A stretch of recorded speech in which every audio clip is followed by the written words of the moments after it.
is March 17th, 4:34 p.m. And Kate has let us know that the first order of business, even before Pledge of Allegiance or anything, is the appointment of a chair. Historically, well, precedent was that the person in their third term was just by default. But 2 years ago, we kind of broke that tradition, and I'm not stuck with it, especially since going forward we will have 2 people in their third terms, in their third year of their terms, rather.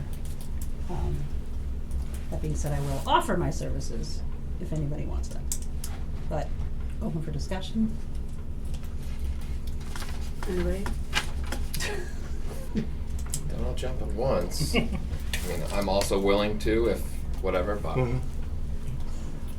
that's all I'm gonna say. You're like, no, I'm not. No, not. So Well- my understanding is that the chair's really only responsibility is to run the meeting, and in my mind that means working with Kate before a meeting to make sure that everybody has all the information we need to do the meeting.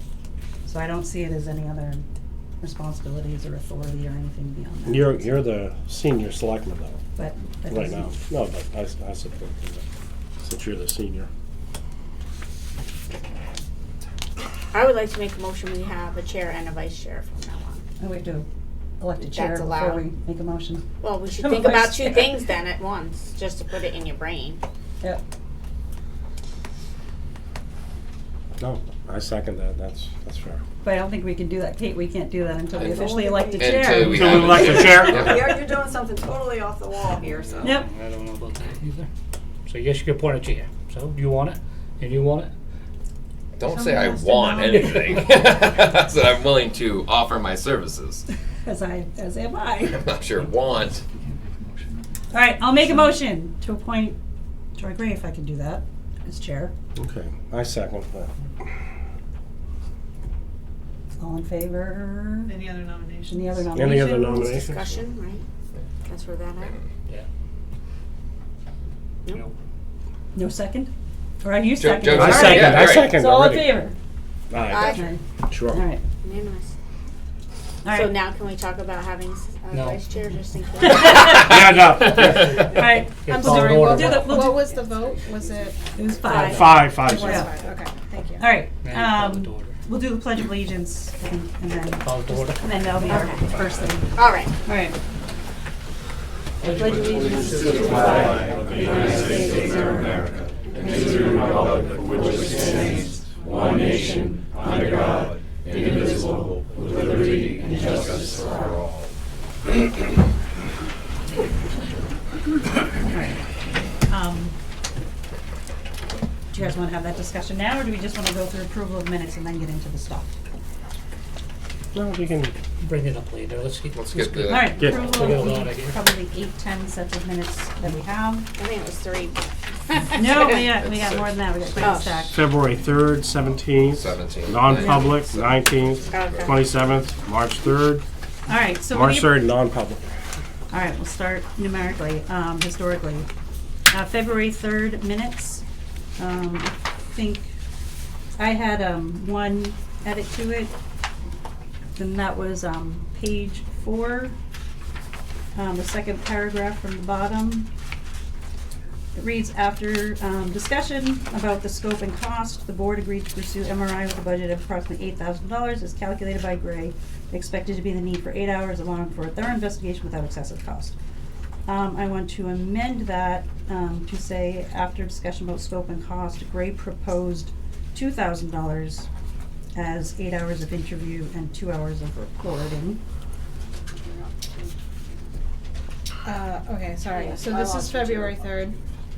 February 3rd Yes. minutes. Yeah. Not your I minutes. did not take these minutes, so I'm not sure how to proceed as far as edits. I'll have to edit them, but Okay. she said it so fast, I didn't write it down. So Yeah. can you just repeat? I have it written down and I can Yeah, read if it you could again. provide that, that would be great. Okay. Yep, I have it written down.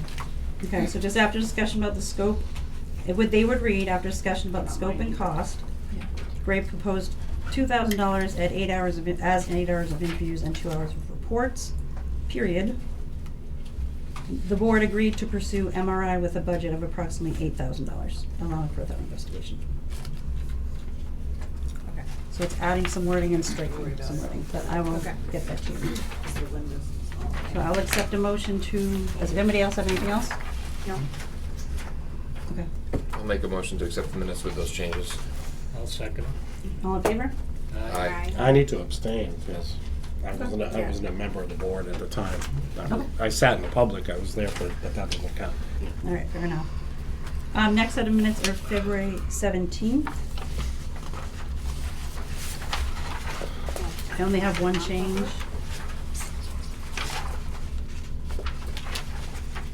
I'm ready, those are my minutes. All right, page 2, second paragraph from the bottom. It said Gray expressed concern that decision was made in a non-public session. So I just want to amend it to say, instead of decision was made, I would amend that to option was discussed. That option was discussed in a non-public session? Yep, Okay. and those are my only changes. Accept a motion to approve. All motion. I'll take a second. I'll second. All in favor? Aye. Aye. Abstain against it. These are non-public minutes from the same day.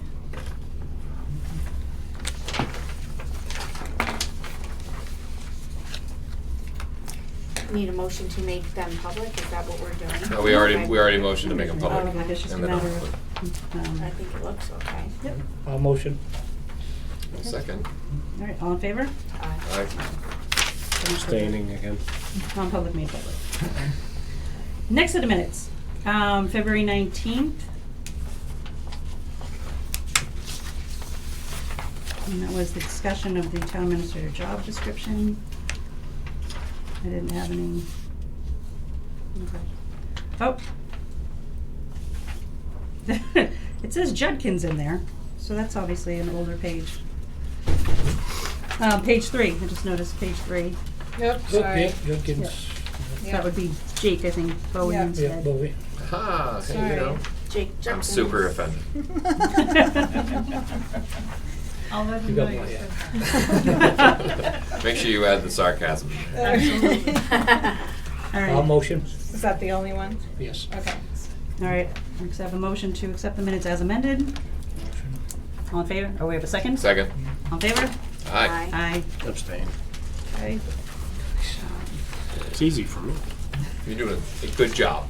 I was in the I know, audience. I know, but I know. That doesn't count. All right, next minutes are February 27th. Oh, thank you. Snack delivery. Is that DoorDash? And, yeah, Uber delivers. And tipper. I only had a minor correction, is that Gray is AY. It's, Oh, I'm Yeah. sorry, yep, It's I alright. see it. yep, just, Is that the only time I did that? at least. Oh, just no, I note did it future. again, I see it, okay. And then the last, on page 1, the last sentence, Attorney Cordell, I just refer to him as Attorney Johnson. We tend to refer to him by his first name, but it's just Attorney Johnson. Johnston, okay. Got it. Alright. I'll accept a motion I'll motion to to accept. approve as amended. Yes, I'll that's second right. it.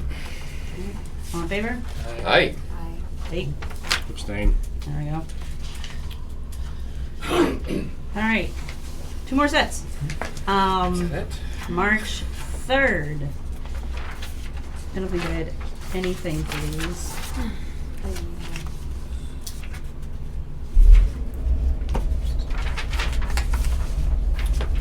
I'll make a motion to accept. I'll second. All in favor? Aye. Abstain. All right, final set of minutes was non-public, made public, from March 3rd as well. Had no changes. I don't see any changes. I'll make a motion to accept. Second. All in favor? Aye. Aye. Abstain. There All we right. go. I'm done abstaining. All right. Actually, I will, before we sign the manifest, well, I suppose we all sign the manifest, but I was gonna, I think part of the vice chair is a signatory thing. So, anybody have anything with the manifest? Oh, you mean any concerns? Nope. No, No. no, No. I'm just gonna Okay. leave it there. I'll accept a motion to approve the manifest. You wanna read it? Ah, Kate has it. Oh, that's right. Still That up would here. help. Yeah, that's right. No. We haven't handed it down yet. Thank you. Okay, payroll is $38,392.63. Payroll liabilities is $10,397.46. Accounts payable is $110,881,037.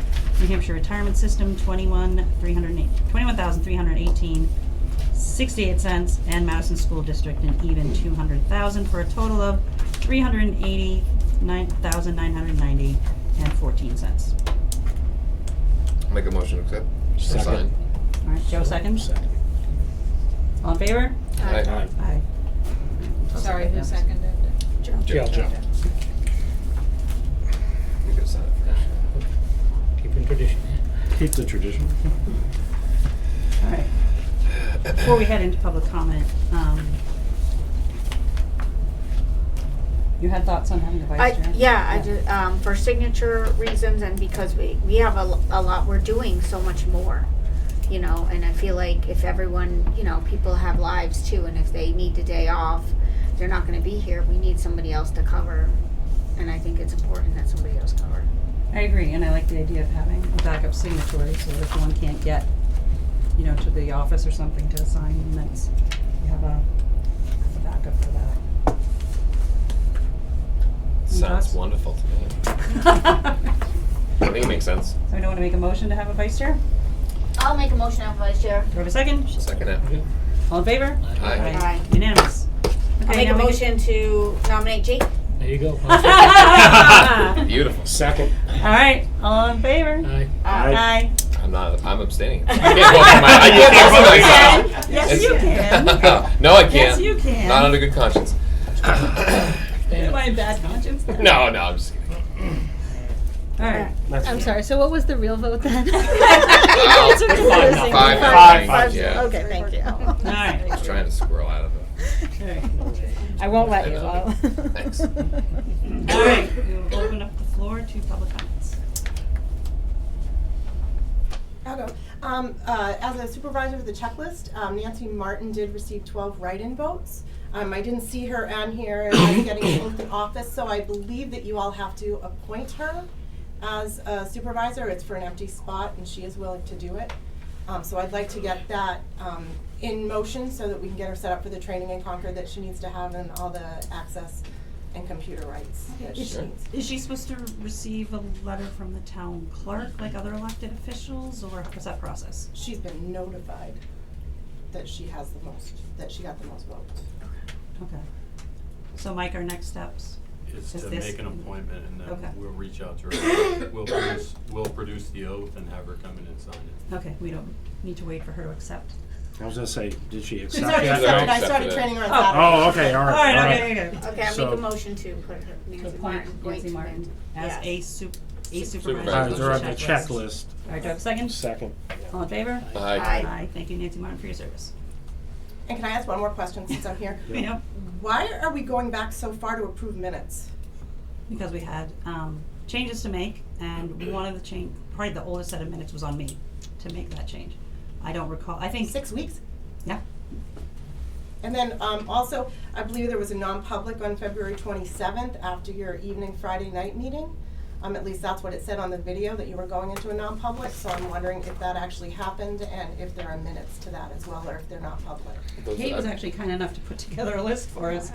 I of, believe those The 20, were Seven? sealed. 27? Probably sealed, yeah. But yeah, I believe those were sealed. okay, yep, yeah, I don't have them Okay. on the list. It's not on there? I don't see it. I don't have those. Because was that non-public noticed? I No. believe It was not. non-publics can be, Yeah. I don't want to I'm say just spontaneous, but Curious. I don't recall It was even not what the meeting noticed. was. Okay. These guys would have to refresh my memory as to what the meeting was even about. Anybody? Well, if it's, That if was they're the- sealed, that Remind was me the- later, they're remind sealed. me That was later. the job description meeting we had, Okay. and then you asked to go into non-public. Okay. Yes. Okay. All right. Thank you. Those are sealed, yeah. Yes. Hi, good afternoon, Donna Bayu. A couple of things, I'd like to say thank you to all those who ran for select board, congratulations to those who won. Welcome to the hot seat. And also, I would like to comment on how happy I am with the Independent Redistricting Commission, warrant article number 25. It passed pretty much unanimously, maybe 1 or 2 votes against it. And I just want to offer Kate or whoever was going to do it, I'd be happy to write a template letter for your approval and signature, and provide you all the addresses and names of those to whom the warrant article said to send. So, Kate, if I can be a help there? I think, Joe, you've drafted similar letters that have been sent to Kate for review. If you, I would be happy for you to do that. Okay. To draft a letter like Joe has done for like the. All right, Congressman I'll and make stuff. sure and I'll drop it off at the front office. Okay, Great, thank you. thank you. Refresh my memory, when does that need to go out? 30 days? Yes, 30 okay, within all 30 right, days. Perfect.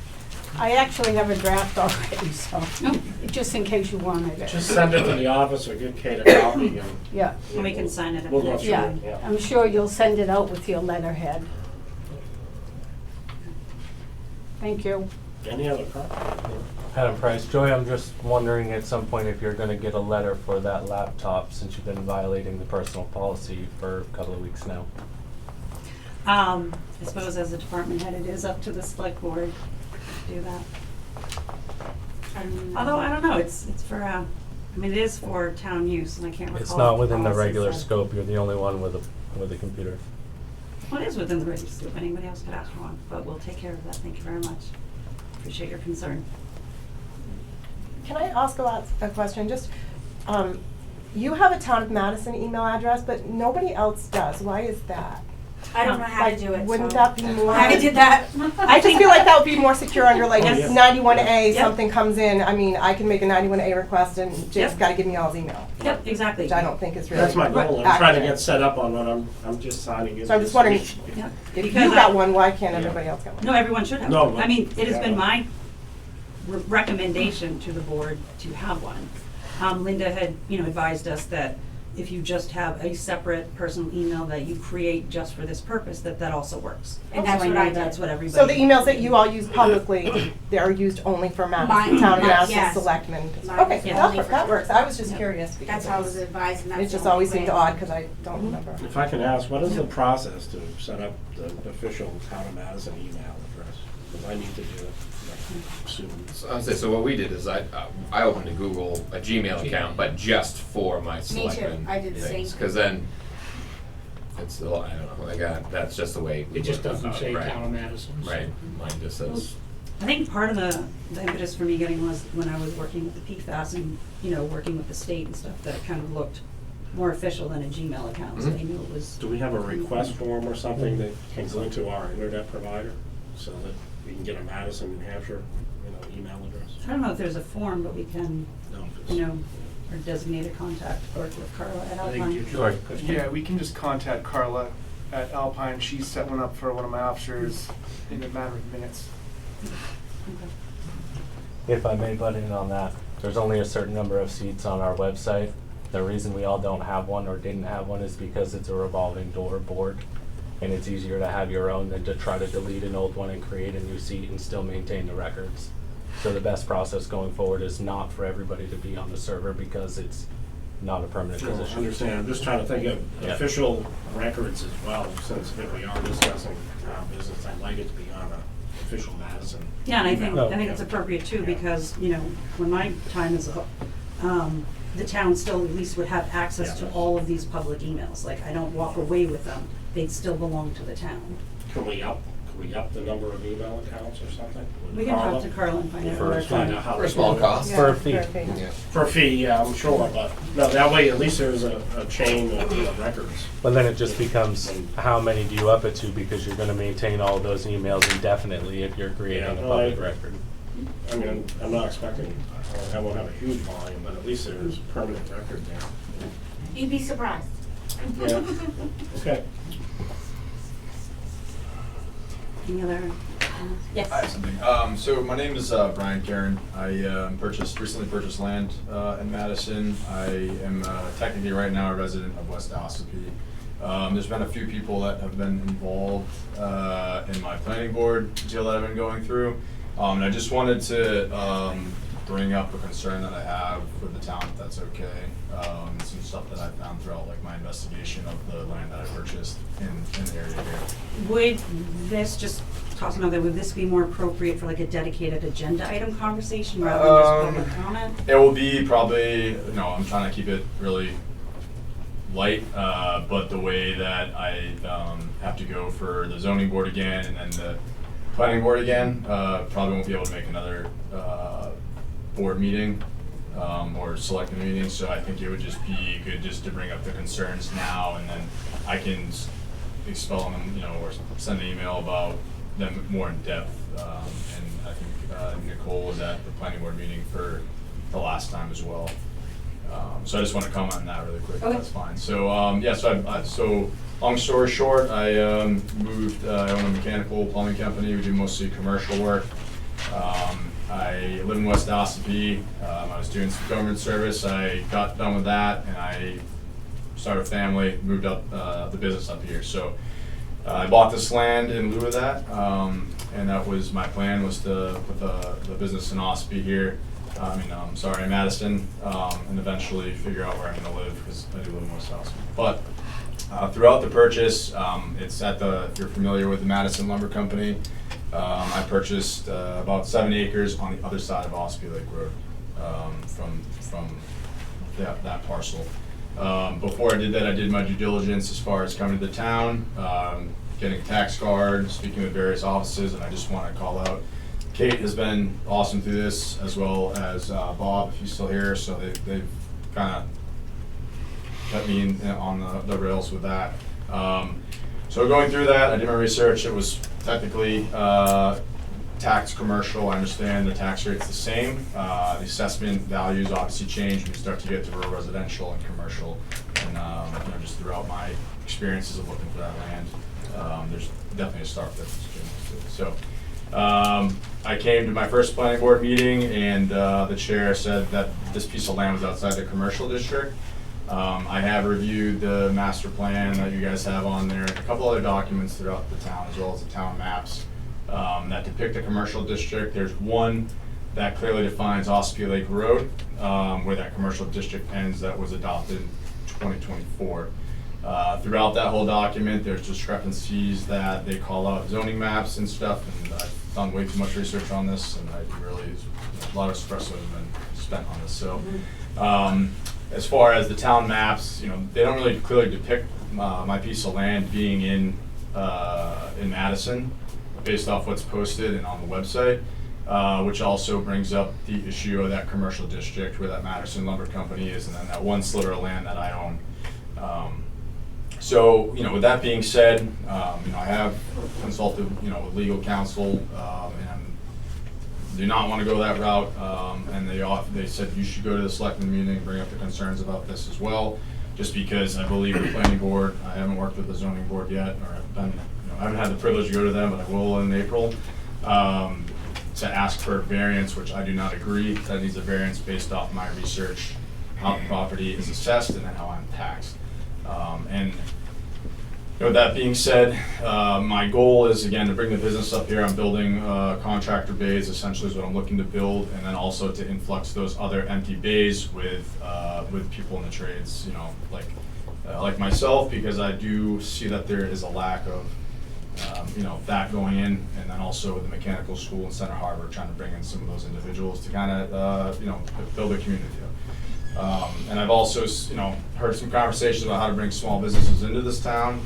I would say with the process that I'm going through, and I understand there's those documents are legally binding and whatnot, but it's not really beneficial for something, or wants me to bring in my business into this town, and then the legal consult that I'm getting, consultation I'm getting is like, oh, you can sue the town or do this. I don't want to do that. I don't have the time, energy, or I just don't have the time and energy. I don't want to do that. And then why would I want to go that route where I'm trying to put my business? so, and raise my family and whatnot. So I just wanted to call those out as far, and I'm happy to expand on them as far as the discrepancies that I've, found throughout the town's documents, but it's also something that anyone else buying property in this town, is gonna suffer some damages, And to be fully transparent, I'm about, 250 to 300 in the hole right now with the purchase of the land, the deposit that I have on the building I'm supposed to put in.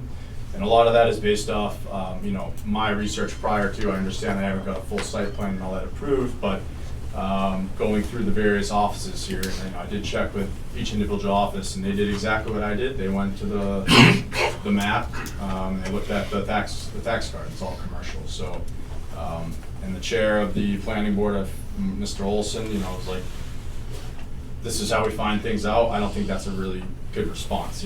That's out of my, I'm not a commercial developer, and I don't want to go that route or any of that, but it's, I have a lot of money invested into this, and also trying to invest in the community. So I just wanted to bring that up, and then the concerns along, the assessments and where do these boards be held accountable who draft these documents. And again, that's not me calling out anyone, but it's an expensive mistake. And yes, I have suffered damages financially if it goes rural residential versus the commercial aspect. And I'm still trying to figure that out. And Could I ask you? Yep. To put together a list of all the documents you've referenced and Yep. what it says about that lot? Like this one says it's commercial, this Yep. one says it's residential, this one says it's mixed use. Yep, and I don't know if you guys have the opportunity to speak to those boards, because I believe the boards will be underneath you guys, kind of, to oversee the planning boards, or how does that work? No, we'll function? have reps to each Be a of rep. them. Yeah, okay, because I have spelled this out ad nauseum, and again, I don't wanna waste anyone's time, but, it's not a big concern, it's a concern to me, again, because it's a personal thing. And, speak on that realm, like, the only other option I have to really regain, recoup my money is build duplexes out there, which I don't wanna do that, because, I have a vested interest. I live in Woodstock Village, and, Soaring Heights abuts that, and I know that the neighbors there, and I spoke to some of them, don't want duplexes out there, so, or something along those lines. If you could consolidate. Yep. Like that information that we need I will. to kind of, because I that will will. help us look at, where documentation says what, it'll help us understand your situation Yeah. better, and it'll help us, work with the different boards to. Yeah, so I just would bring that up, and again, all these plans and, all these documents are published on your guys' website for, individuals like to go off of when they're making investments in the town or buying something, so. Who would be the planning board rep? Is it? We haven't We decided yet. Okay. We That'll be signed them later. tonight, we're getting new Okay. assignments. Okay, great, yeah, I'll stop in then tomorrow and get it from Kate or something like that. I just wanted to voice that concern, because again, it's not a great situation I found myself in, and again, I feel like I did my due diligence throughout this process, and everyone's been great to deal with here. Like, there's no issues on that front. It's just they can only do their job if the documents that the town's providing are accurate and true.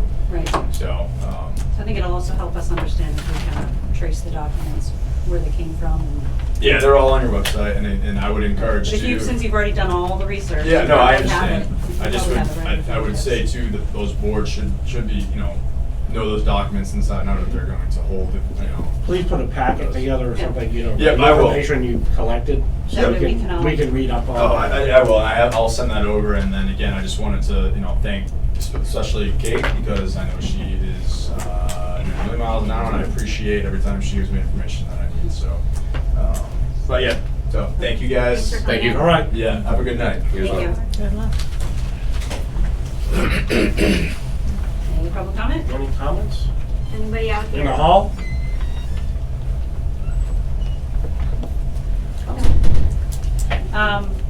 We actually had that, Kate and I talked about putting doing the assignments of the boards and the boards at least. Because that is usually a conversation that happens. Kate, did you have a chance to look at the forms that I sent over with the tables that had here? They're in the appointment, it's in the appointments file. Okay. That, yeah, that's the little, yep. Okay. Yep, everything's in here, and I've labeled what's the rec appointments and my boards, I mean, the committee, the table with the committee, with the selectmen's rep appointments. Where you have to appoint those, I don't know who we wanna appoint, maybe conservation, I don't know if they're both gonna stay on. Maybe planning board, because Adam's gone.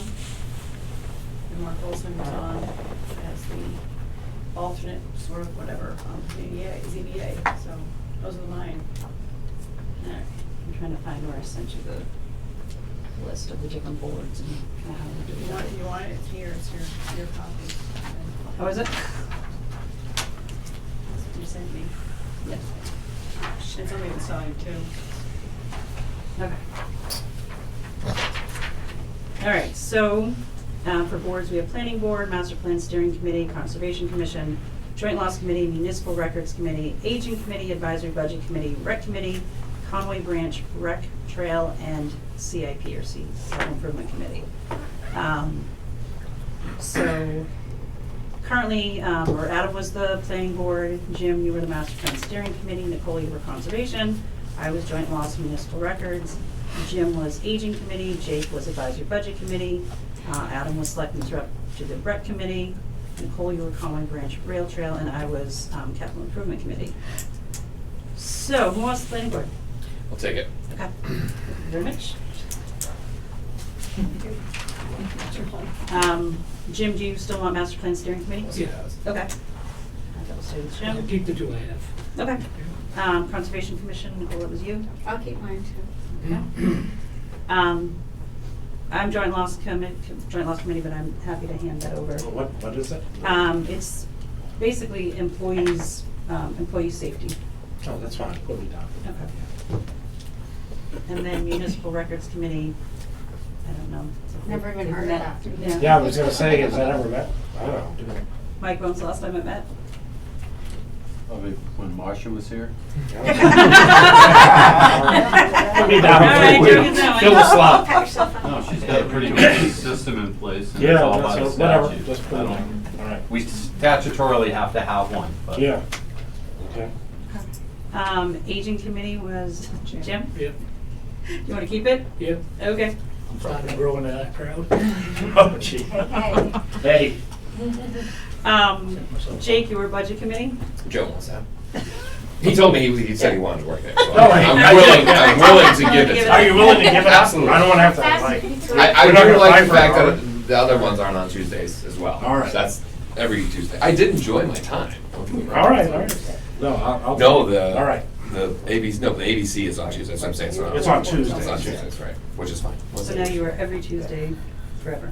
That's in my- Well, Every budget season. Tuesday forever. Every Tuesday forever. Well, not till August, September, when we started. Committee? I'll do that as well, I guess, if I'm giving up the budget. Conway Branch Rec Trail? I'll keep it. It's a hike in that one. All right, then I'll keep Capital Improvement Committee unless anybody else.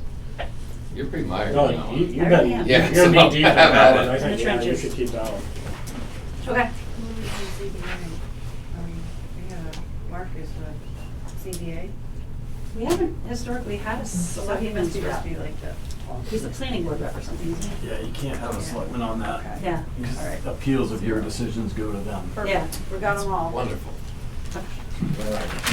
Covered now on the different committees? Yep. Do you want me to poke you every now and then? Yeah. And I think historically we do the citizen appointments to the commissions as well. Okay, you had provided us a list. I have, what I have. You Have will it do now. me. I have what I have. That's all I got. Questions do I have? It's got right here and then you put it right here. Oh, yep, it's on the bottom of the agenda. The copy. Oh, yeah.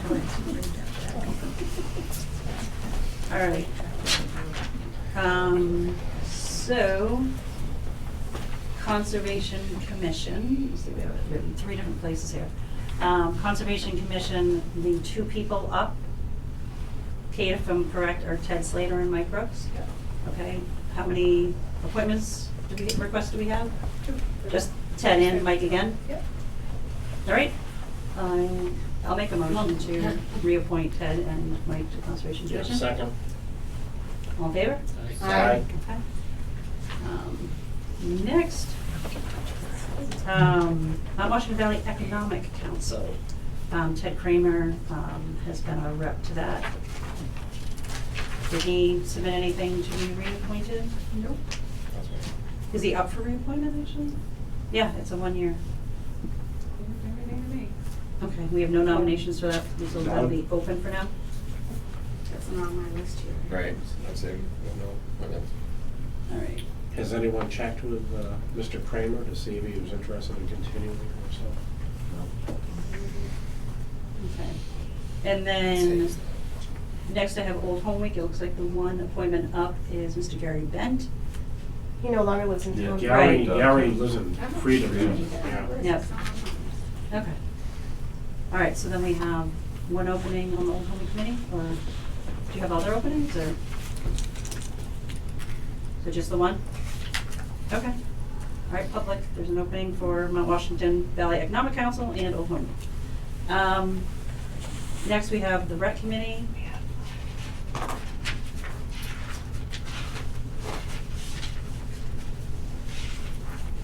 All right, we have 6 for 5 1-year seats. We have Mr. Adam Price. Amy Power, who is a current member. Adam has been the Selectmen's rep for all 3 years of your tenure. Yep. And then the chair before that. So we have Adam looking to replace his Selectmen's rep with being a regular member. Amy Power is a member looking to be reappointed. John Flanagan is a member looking to be reappointed. Megan Thompson is a member looking to be reappointed. Heidi Thomas is a member looking to be reappointed. And we have Andrew Anderson, lovingly known as Pastor Drew, looking for an appointment as well. So I know that Pastor Drew was also willing to be an alternate. So I would make a motion to reappoint the 4 existing members, appoint Adam to the committee, and then appoint Pastor Drew as an alternate. I second that motion. Okay. All in favor? Aye. Aye.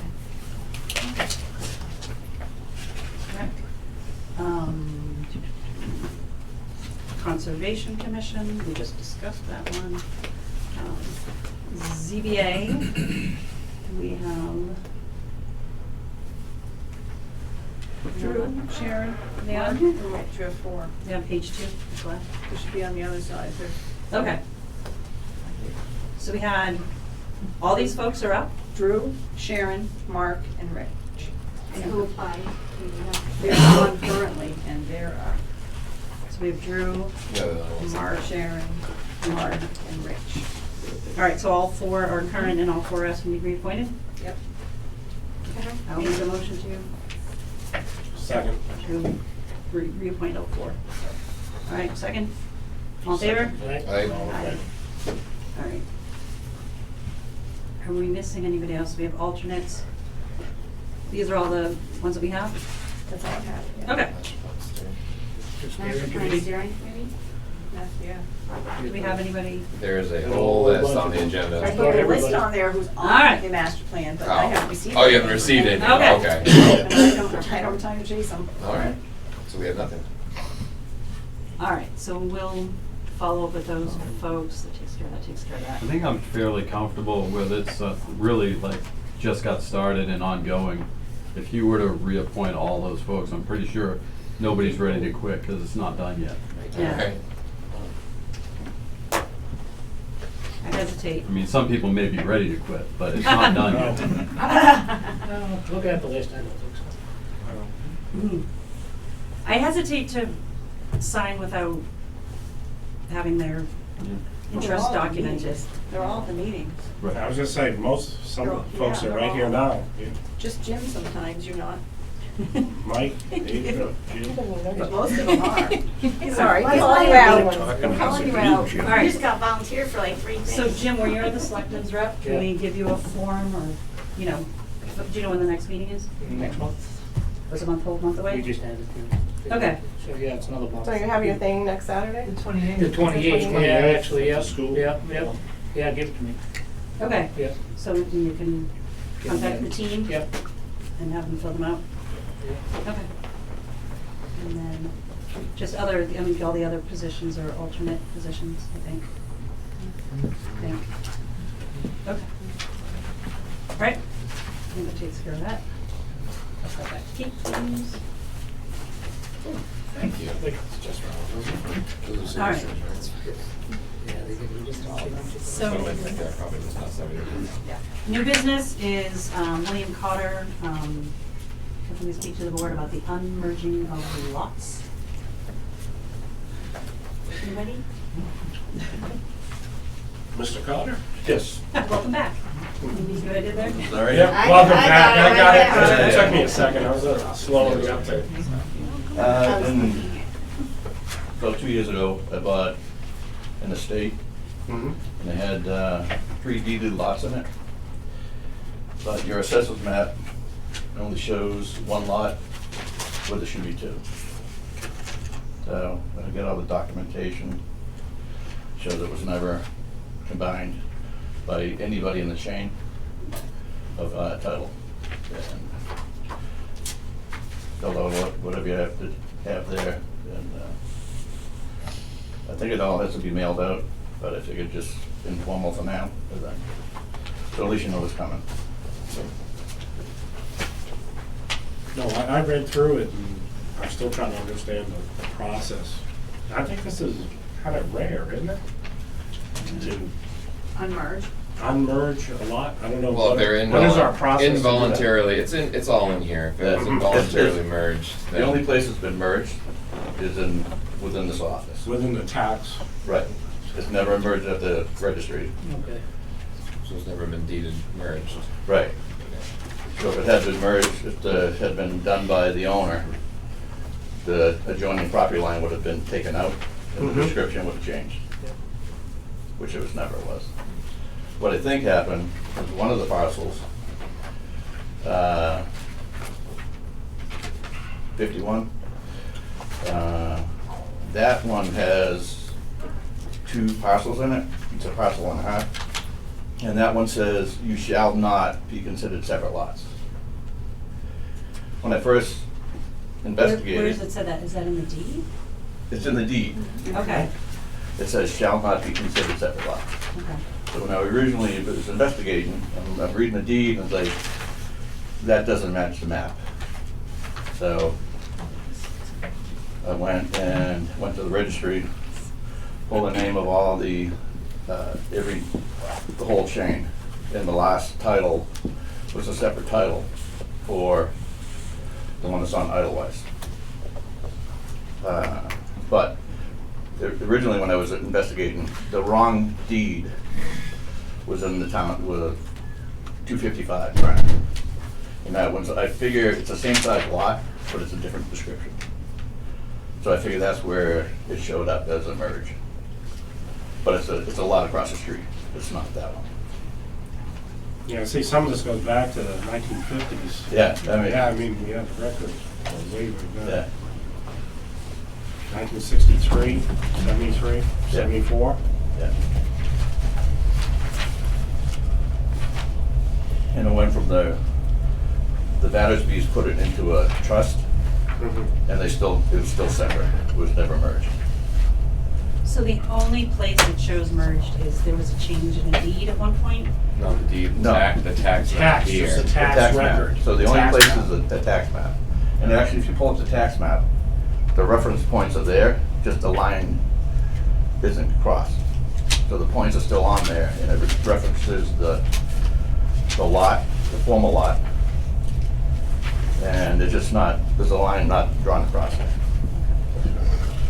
Mr. Tax Collector, are you aware of this item at all? No, it really falls on the assessing side, and it's happened in the past. We haven't dealt with one in quite a few years, but there was a period about 5-8 years ago when we actually had to print it in the town report that make people aware that if their property had been involuntarily merged, they could get it separated without a subdivision. But it's been a while. And I don't know. This has been in the state for a while. Well, right, but it came down to between the mapping companies and whatever, when they created the tax maps, they saw conjoined lots that were owned by the same owner, and they just made it one lot instead of all the separate lots that they. So just kind of administratively? Well, not even administratively, just as a matter of fact, they were drawing the map, there was nobody to tell them differently. So all this action will do is basically redraw the maps? We'll make it two separate lots again. Right, but like, Yeah. The way it sounds like it was intended to be. Whatever. yeah. You were trying to read it upside down. Yeah, I'm trying to read it upside down. Yeah, so it's,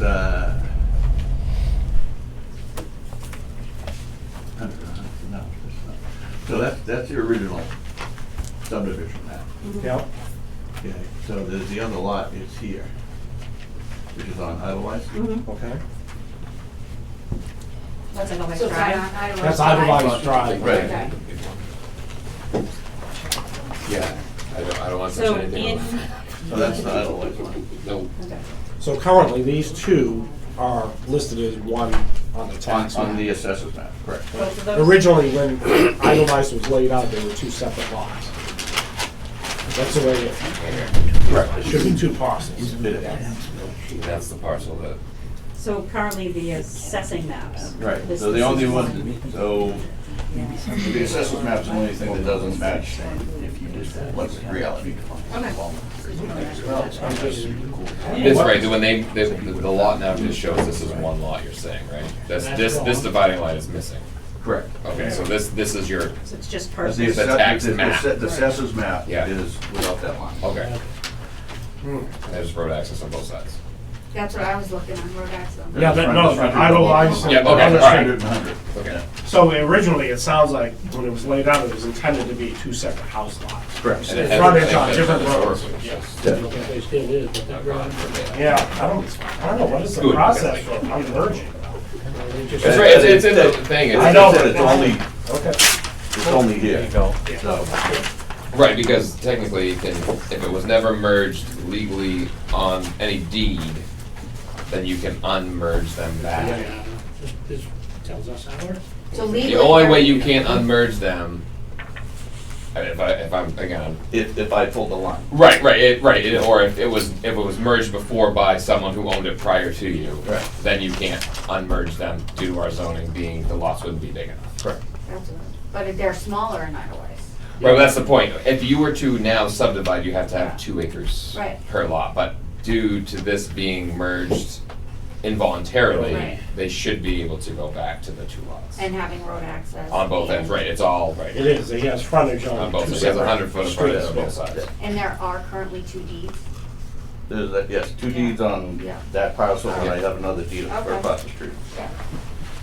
So that parcel has 2 separate deeds.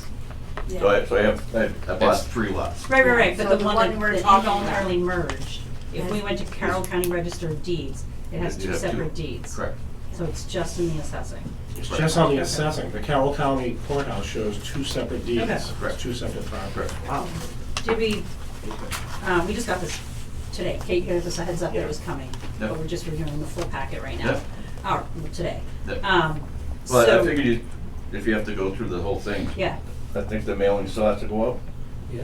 I was gonna say, it mentions the abutters here, Yeah. have the letters gone out to the abutters or anything? No, everything's in there. No, I because he mean, had, he wasn't coming until April, so. Okay, Right. all right, Nothing's I so, just wanted to, Start the ball rolling. right, so everybody No, no. knows where I'm coming from. so the letters will go out this week? Maybe. No, I'm just, Okay. no, I'm just, He said- what it it sounds sounds like. Maybe not this week. There's no pressure. And what's the timeline for the abutters to respond? Yeah, Is I never it, done they that. have 30 days? I Yeah, spent that's it what all I'm asking, I don't Yeah, know yeah, what the process no, is either, so. It's not a problem. I haven't even reviewed it yet, so just got it in my lap. Okay, thank you. Okay. No, Yeah, no, makes yeah. sense, yeah. Hey, thank you. Perfect, thank you. Thank you.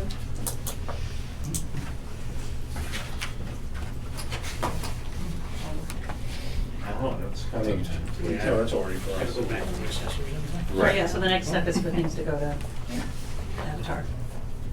Yeah. That's all there. Yeah, who would track it down, Avatar? Well, it says, the first step is Selectmen's office shall forward copies of the relevant materials to the town assessor for review and comment. Right. Let's do it over to Chad. If he's given us everything under that it says he can attach copies of the following documents, I haven't verified. They're all But over, if he's met every single one of these, A through F, then the next step would be to send it to Chad. Send it to Avatar to review. Okay. All right? No, that's fine. Anything further? Thank you. No, I just want to make sure we follow up on his Yeah. request. That's all. Don't you see he's gonna meet with the zoning board in April? No, he wanted to Oh. come and see you, and then Oh. he came last week and wanted to be on the agenda for tonight. Okay. All right. Okay, all right. All right, so the next step is to send this stuff to Avatar. Yep. Are you good with that, Kate? Yep. Thank you. All right, next item of business is Andrea Shad, new owner of Albert Road. Did Andrea join us today? Oh. We have a couple of. Two, yes. I'm here to speak on her behalf. Oh, okay. David Schreiber, 474 Albert Road. Okay. Hi, so Andrea, what we'd like to do is expand, right now I'm the one responsible for maintenance on the road. Mo Giordano sold his land and home to Andrea Shad. Okay, Mhm. and he was co-responsible Correct, person? the two of Okay. us. So now you're the sole proprietor of that? Right, so I'd like to agreement. expand it, and Ted Ferry is here also. And Ferry. yeah, so what we'd like to do is to have all three of us able to do the maintenance or, contract it out. Okay. Okay, no, That's it. So just add the names to the agreement. Yes, we already please. have. All right. Okay. So request to amend. the Can agreement. I ask though, it's my understanding that in the past, the road material used and stuff, it washed downhill onto town property? Correct. When you maintain the road, can you check with our DPW, whatever, for? Well, Oh, yeah, there that's you go. on our Yeah. list, and, once we get through this mud, well, mud Once the season. mud season's over, Yeah. to make sure, the right materials and things are put on the road. Exactly. So it doesn't impact the town road. Yeah, Okay, no, that's Okay. fair, that's fair. so that'd be Dylan, right? He's right behind you. Yeah. In the hat. It is Dylan. Oh, good, good. Oh, nice to meet you. Okay. All right. So yeah, we just amend the current agreement to add the other names. Yeah. So all the costs and everything would be borne by the three people, Yeah. right? Yeah. No Well, expense. there's four Four of residents. us. Four, Yeah. but, No expense to the town. no, at this point. At this point. Period. Period, yeah. Okay, yeah, and we'll make sure the DPW has a copy of the existing agreement, and then also, any more. We're gonna just update the agreement to include All the right. new owners then. Can you, if Kate doesn't have it already, can you make sure that you have all the owners who wish to be part of that agreement? Yes, Yeah, the And names, then we want to make sure that addresses. we, I've got mine, tonight if you want me to leave it with Kate. Yeah. Because Kate has Andrea's one. yes. Yeah, we have that. So. Okey dokey. Thank you. So we'll do the agreement. Thank you and very then- much. Thank Yeah, and you. if we, I think, probably have everybody sign it too, I think.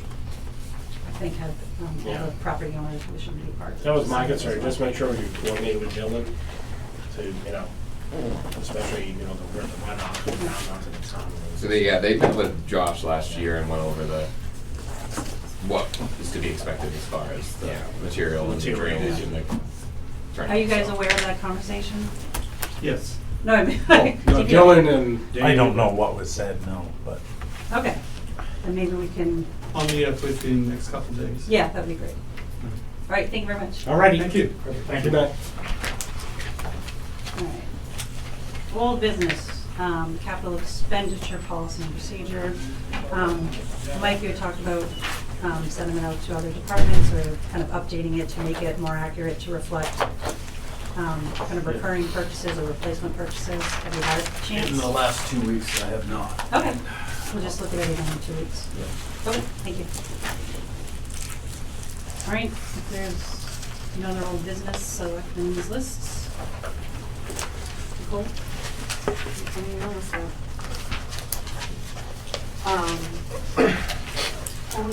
well, just a question, I guess, if there's a way, maybe Kate knows, maybe somebody here remembers, our list of non-publics, how do we know, how do you know which minutes are sealed and which are not? Is it on there? Right on it. There's a Yeah. released date, Which means that those are the ones that we've, released, right, aren't sealed. released date. Oh, those are released, okay, that's what I didn't know, how to get reminded about that. Yeah, we'll have to update some of the ones that we did tonight. Yeah, maybe we could do that, I'd like to keep this as a document, Yeah. refer. And non-disclosure date, I'm sorry, I would think would be for minutes that were Made public, not made public. Not made public. Non-disclosure date. Released date, I would think would be made public. That's what I mean, yeah. Non-disclosure date would be, I would assume the non-disclosure date's gonna be the same as the session date though. yeah. It sounds like it's we good, might be. yeah, right.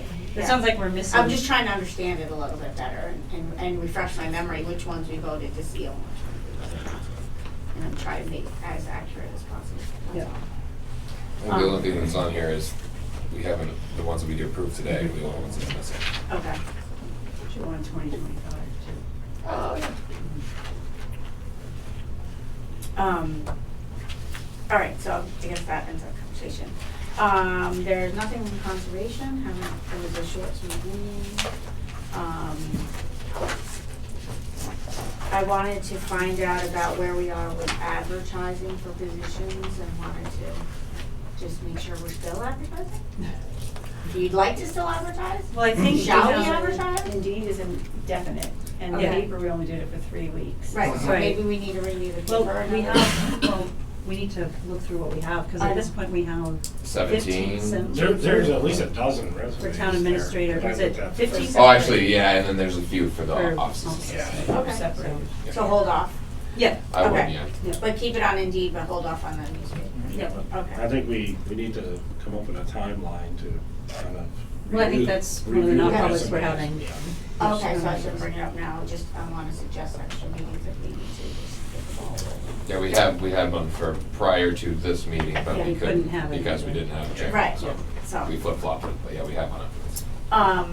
It's my understanding that MRI is coming in 1 time a week, and I didn't know if maybe 2 times a week would be more beneficial for She's us. going on vacation. She is? Yep. So no time. Or if they have, do they have, of April or March? March. We would have to She's coming renegotiate tomorrow. readdress the No, contract, readdress, Yeah. not renegotiate. So when she readdress. gets back possibly, is anybody interested in that? Just to get a little Coming more. when she gets back too. What? She's coming every Wednesday. Okay. Could you use her more than just Wednesday? Well, I know what I need her for tomorrow, Okay. and I know what I need her for on the 30th. So 1 day a week still okay? Right now, Okay. just to get through the stuff that I don't have to Mhm. do. Right, yeah, well, I just wanna make, I mean, I don't wanna, if it's not gonna benefit you, there's no point How- to it, but. How long will she be out for, Kate? Just a week? Just Yeah, she'll be one- back one- on the 30th.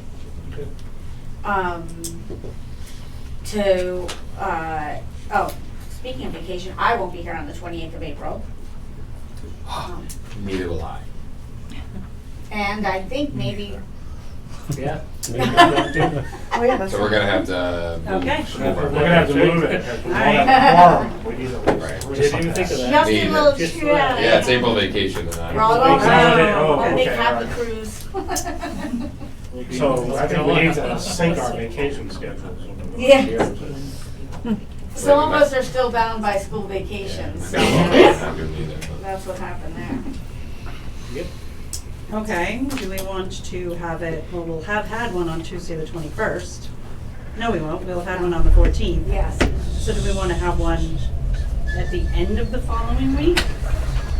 Or at the beginning of, I don't care. If I'm- I But will stay I back won't to be back back until, where am I? Yeah, so the 1st of May, or 2nd of May, because that's vacation week ends the 1st of May. So do we want to do April 21st then and just meet back to back? Well, here's a question. As far as payroll and things like that, that's every 2 weeks. Right. Is that we're gonna have to? we We're still can't- gonna have people here in the Well, we town. can't, unless we approve the manifest, we can't spend the money. so I think that's why we should probably have one right before Okay. vacation, so make sure everybody still gets paid on that Tuesday. Do the 21st then? 23rd, 23rd of 23rd? That's a Thursday. 23rd is a Thursday. You're still When does the pay period end and when does the manifest? Yeah, how long do we have to Right. sign it? We only need 3 and I'm back, I'm only gone for 4 or 5 days, so.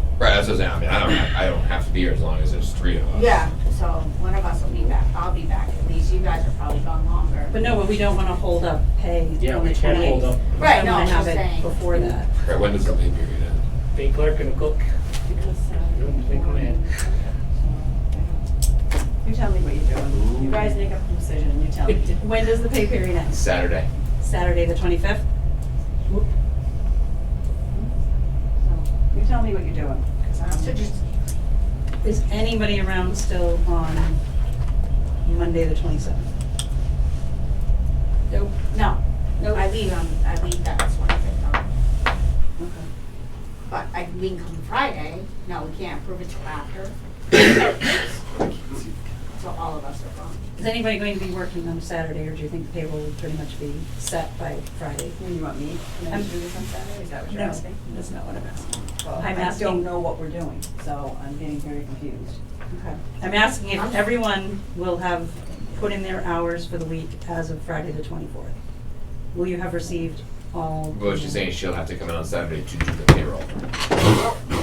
Which is normally done Monday. Here anyways.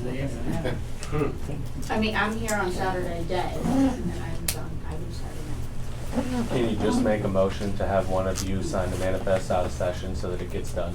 Absolutely can. Or we have somebody join remotely from cruise ship, you guys said? I'm not, I was I could, kidding. I'm gonna be in the hotel room, I'm so I here can all the go. time. Okay. You'll be here. We'll have Alright. at least 2. All Can we right. do that? Can we Okay. do that? I'm fine with that. All right. I am absolutely fine. So, I'll make the motion to sign the manifest. Have 2. 2 people, yeah. Sign. 2 of us, That's Joy and Two I people will be sign here the to make sure it manifest. gets signed, paychecks get approved, all right. On, Because I believe legally we only need 1 signature on the manifest, right?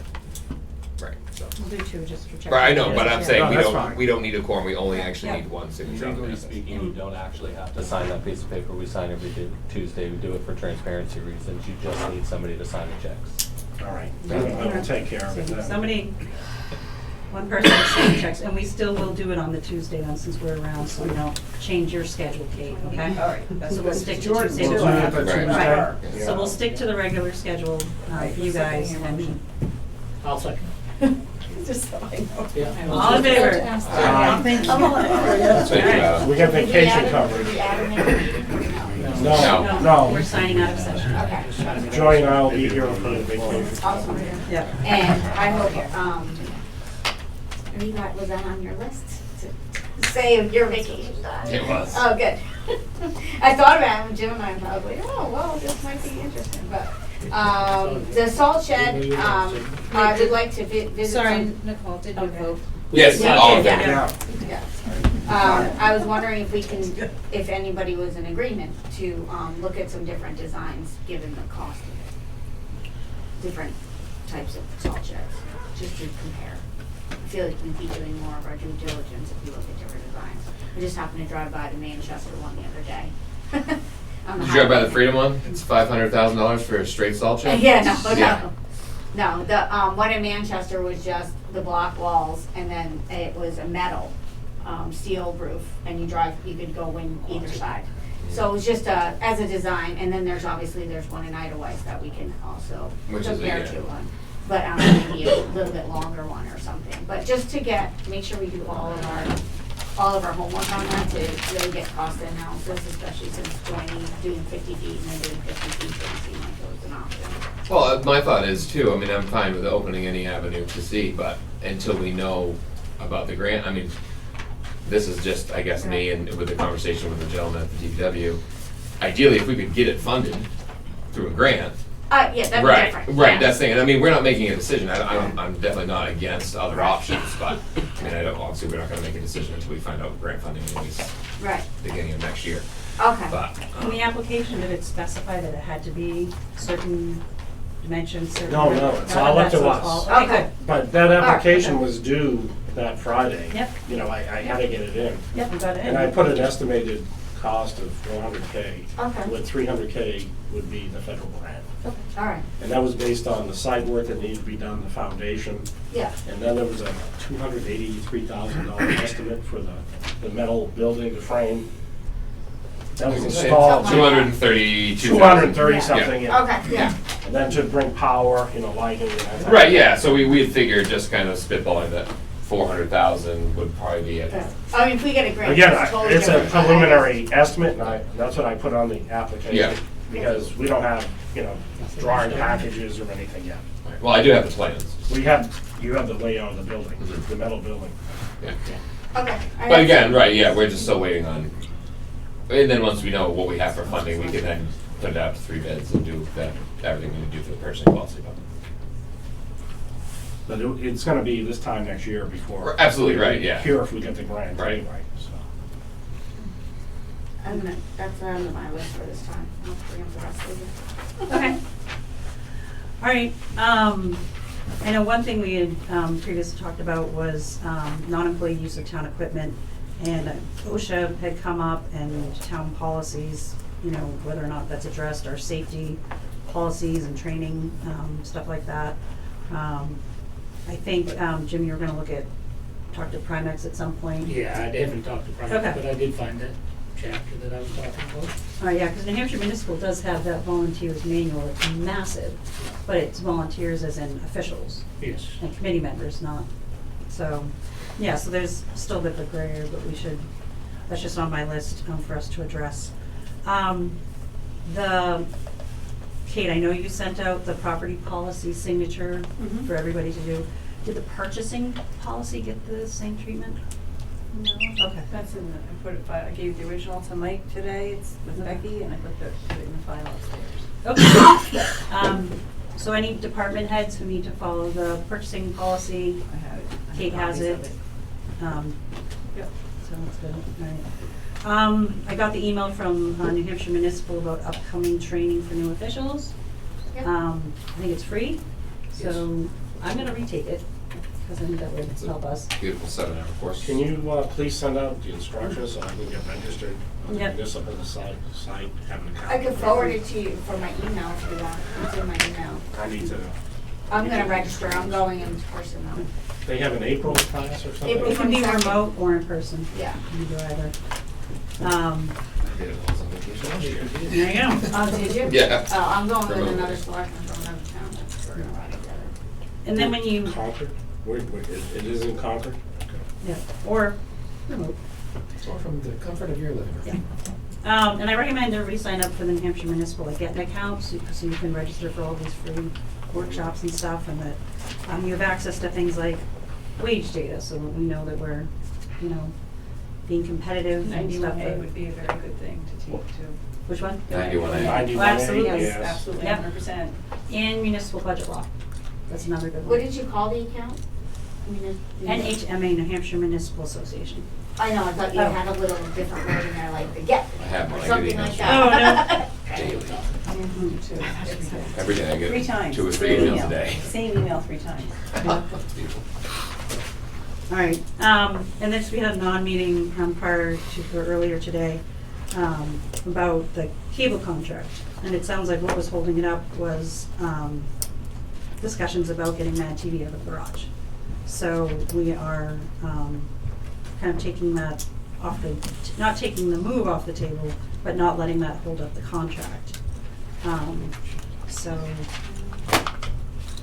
we're just trying to decide whether or not we're gonna We have to Mad be TV out. careful what we say Okay. about the meeting, because Yep. it's All right, thank you. Yep. Please, thank you very much. Okay. about the non-meeting. The non-meeting, it wasn't a meeting. Okay, That's I it. think that's all I had. A couple of things have to do this week. Kate got a note from Colin Pio from Chris Powell? Pio from Chris Pappas's office regarding our dam grant. I'll get that information to him tomorrow. He had 6 or 8 questions here. Most of it doesn't apply. What zip code is your project location? Okay. I can answer that one. And the other thing we have to take care of is that sand It's right on my desk. Okay, Yep. so Got we'll it do right that on my this desk. week as well. Yep, That's it. not tomorrow, because I have all most of the day, so Thursday. You'll be all right. Be better. Like the old West. That'll fix ya. Or everything mails you. All right. said, Joe? Just on Saturday the 28th, just reminding people, 11 to 1, Madison Elementary School for the master plan. They're having a get-together for the community, Community forum. forum. So if you could be there, it'd be great. That's it. I did have one, I guess this is probably clarifying question. With Mad TV doing things in other towns, taking town equipment outside of town purview, what's the liability on that? Due to if something breaks, if someone gets hurt, technically, we pay their, we do their payroll, their employees in the town of Madison. So what does that look like? And again, I'm not trying to be a stickler or a pain in the butt, but if we're gonna follow policy, we're gonna follow policy. So as far, I think we need to reach out to Primex and see how that, where it's not a town function, what does that look like? Do they need to carry a different insurance privately to cover that? Are they actually, there's a lot of questions there that need to be answered, so just throwing it out there. I know that, so they were obviously paid, for their time in Tamworth or whatever. Sure. Yeah.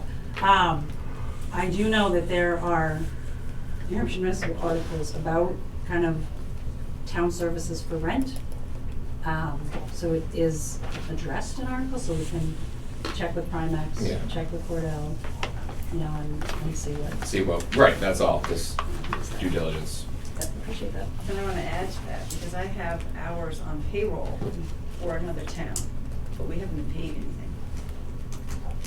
So I'm paying 2 employees to do the work in Tamworth, but I haven't been reimbursed. The town hasn't been reimbursed. So Did I we don't bill know. them? I mean, I would think myself, there should have been some sort of public hearing or something to do something like that and do monies and so forth. It's been going on for 3-4 years, so. Has it I been? have never done that since I've been here. Yeah, we've filmed multiple Tamworth candidate nights the past few years. I haven't. And I've never, There was a district night, but that was for state offices. I remember a couple years ago, it was in Tamworth, but it was still for things that Madison voted on. Oh, okay. Like I know when Mark McConkey was running for what he's now, it was But I regional guess offices. my point is, where do we get Yeah. reimbursed for paying employees to work in Well, that another was town? my That's my question. So I haven't seen But anything. regardless, anything that we charge needs a public hearing for the Right. fee. Doesn't matter what it is. Whether it's a rental service or a rec fee, anything needs a public hearing, just establish what that fee is. Okay. So do we know if there was one already? A couple of years ago when? But I just caught my eye today. Don't believe so. This came up a few years ago. I know the Mad TV board discussed it. Okay. All right, so we'll get in touch with them and see what information they have on it. Okay. All right, we'll get in touch with them. Yeah. Okay. Not to be a stickler, but it sounds like they also need written permission from the board to take the cameras off premises. Right. There's a lot of, there's liability, there's all kinds of things that I'm going in my head right now. So the public hearing is to set the rate, we Yeah. don't know what we were gonna charge them, and they just signed up for it? so Did we you get a price? can't set a rate without public input. Right, So okay. they can't set a rate and charge Tamworth without public input. So I'm Unless just it's like keep- rec does and it's by donation. Sure, right, but again, the summer camp fees have to have a meeting for that. So anything that we charge a fee for, the town has to be notified and able to come and I understand that, I'm curious how Tamworth signed up with no, like, they didn't know if they were paying us $100 an hour, $500 an hour? I would assume it was discussed without our knowledge what the Okay. rate was. And that would be my assumption. I doubt they're like, yeah, because Yeah. especially with the way Tamworth is currently tax-wise, they're probably not like, hey, just charge us anything. Yeah. All right, or yeah, so they are. we'll- So I'm just Mad curious. TV board is Doug Hope. Maureen. Ron Forrest. Ron Forrest. Ron Forrest is Cover them? new. Do you guys, is there a chair? Hope Hutchinson is Okay. the chair. All right. Kate, do you mind reaching out to Hope? I will say she's in India right now, so. It's gonna be difficult to return. Across the sea. All right, who would be the second in command over there? You get your passport, Kate? We'll send you.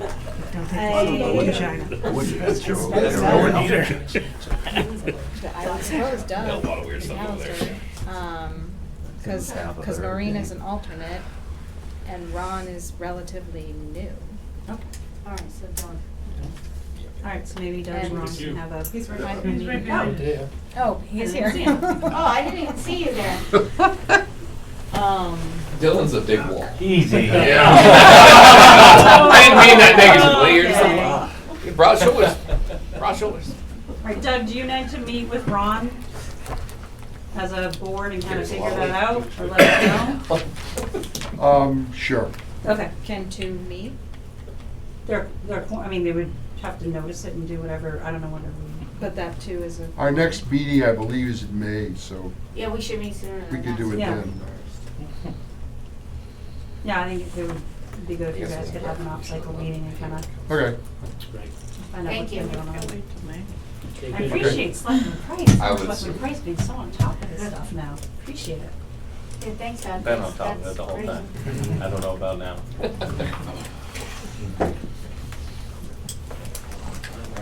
All right. Is that it? Yeah, oh yeah, no, I'm done. Just waiting for more. No, I don't think I have anything else. All right. I found out information on the community garden about, you wanted me to talk with Primex, and they need a rental agreement, that they will indemnify the town, and there's coverage for the town, and we need a certificate of insurance. So that's what we need for the garden. So they need garden. insurance and a rental slip. Well, Yeah, they agreement. indemnify the Yeah. town, Mhm. right. So we need a rental agreement? And they need their own insurance. They're gonna have to call the Hartford or something. Get Well, she said they liability found or insurance. something, Yeah, I thought you you did. said that. Community garden insurance, so. But that's what Primex requires, is an agreement, and Yeah. what's our liability if somebody falls on the nail or a hole? I think with a rental agreement The and their rental insurance, agreement and their coverage, we're good, that's what they told me. Which I think is actually what they said. I think they had done that. Yeah. Okay, and Primex was in agreement. And then I have an emergency expenditure for, Dylan worked on that with me today. So I signed it. It changed a little bit, but if you guys want, I'll see it. Yes, please. I don't have the actual bill yet, but, Yeah, so it so won't get the, paid until the next billing cycle. What happened, but- Dylan? the sweeper broke Oh, the after. sweeper broke? After they were able to sweep all the gravel, the sand from, town meeting, like from the school parking lot, so we got that done, so thank you guys for getting that, because it was a kind of a bit of a skating rink with all that sand, so that got done, and then, they're working on the town lots when the sweeper broke. it's a good time as any for it to break, I suppose. Right. It's gonna snow, we're not gonna be back this weekend. Are the parts available? Can they fix this thing pretty quick? Yep. Yep, so Dylan had asked for a copy of the purchasing policy, and then Yeah, that's fine. covered all the bases, and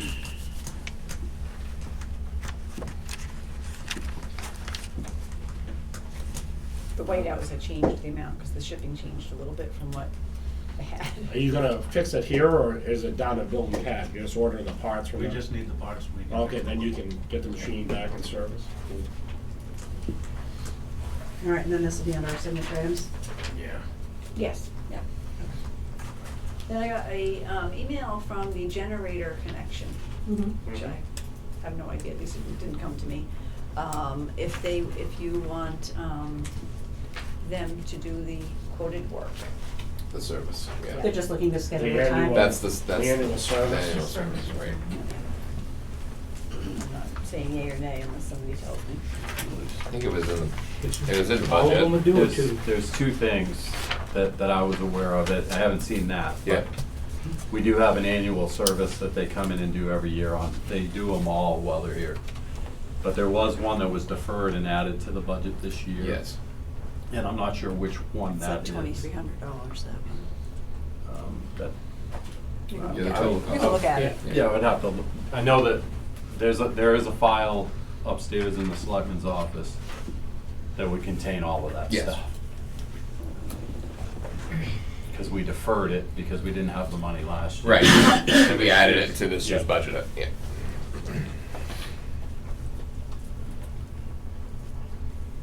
It's only saying for 100 KW.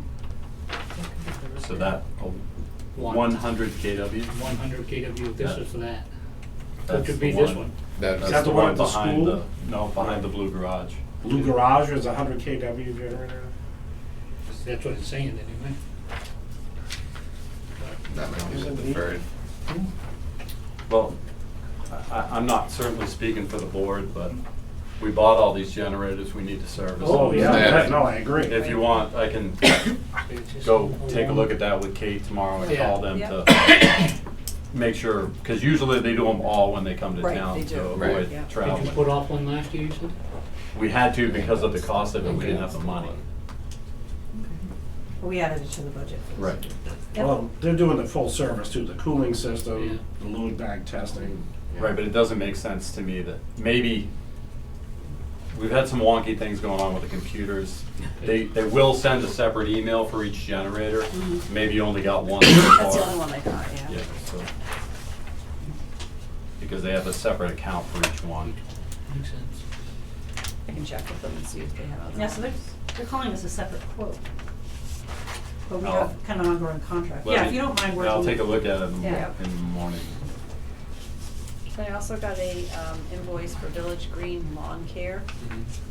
That's for the That's for the field. Yep, that's, Ball field? that's Yeah. what my hands said. So we need to, take that out of the ball field.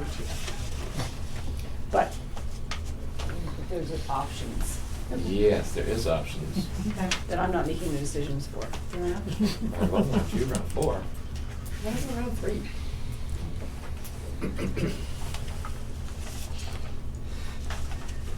Combo services.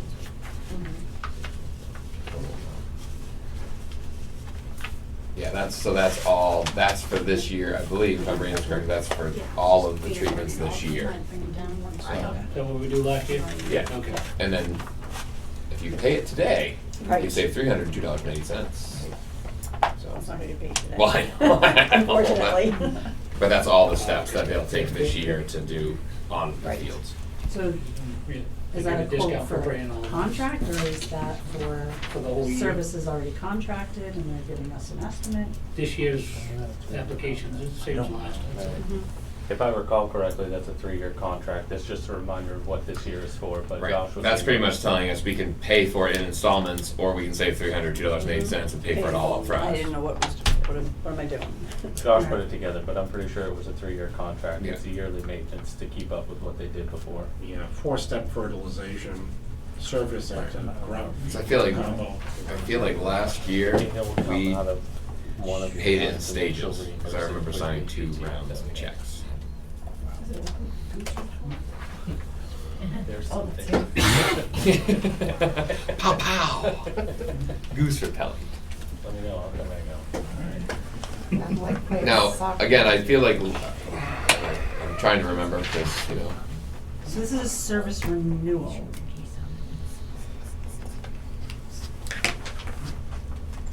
Meaning that it's not currently contracted, if it's. It might be, it renewal. was, Josh put together the contract. All I know is that if we don't keep up with it, there's Right. only, it's not great as it is, it's only gonna get worse. that comes out of the ball field ETF. It does, it comes out of the DPW's budget temporarily and And then then we get we get reimbursed from the ball field DPW. Yep. And last year, correct me if I'm wrong, we paid it in stages, but we didn't pay it all at once. So I feel like we signed multiple checks throughout the year. Yep. Okay. So the season total is $6,056.50. But if we pay it today, save 300 and, $5,753. hey, it's $300. Yeah. Yeah, can we find the original That's contract? 3 dozen baseballs. Yeah, 3 dozen baseballs, right? Yeah. Sadly.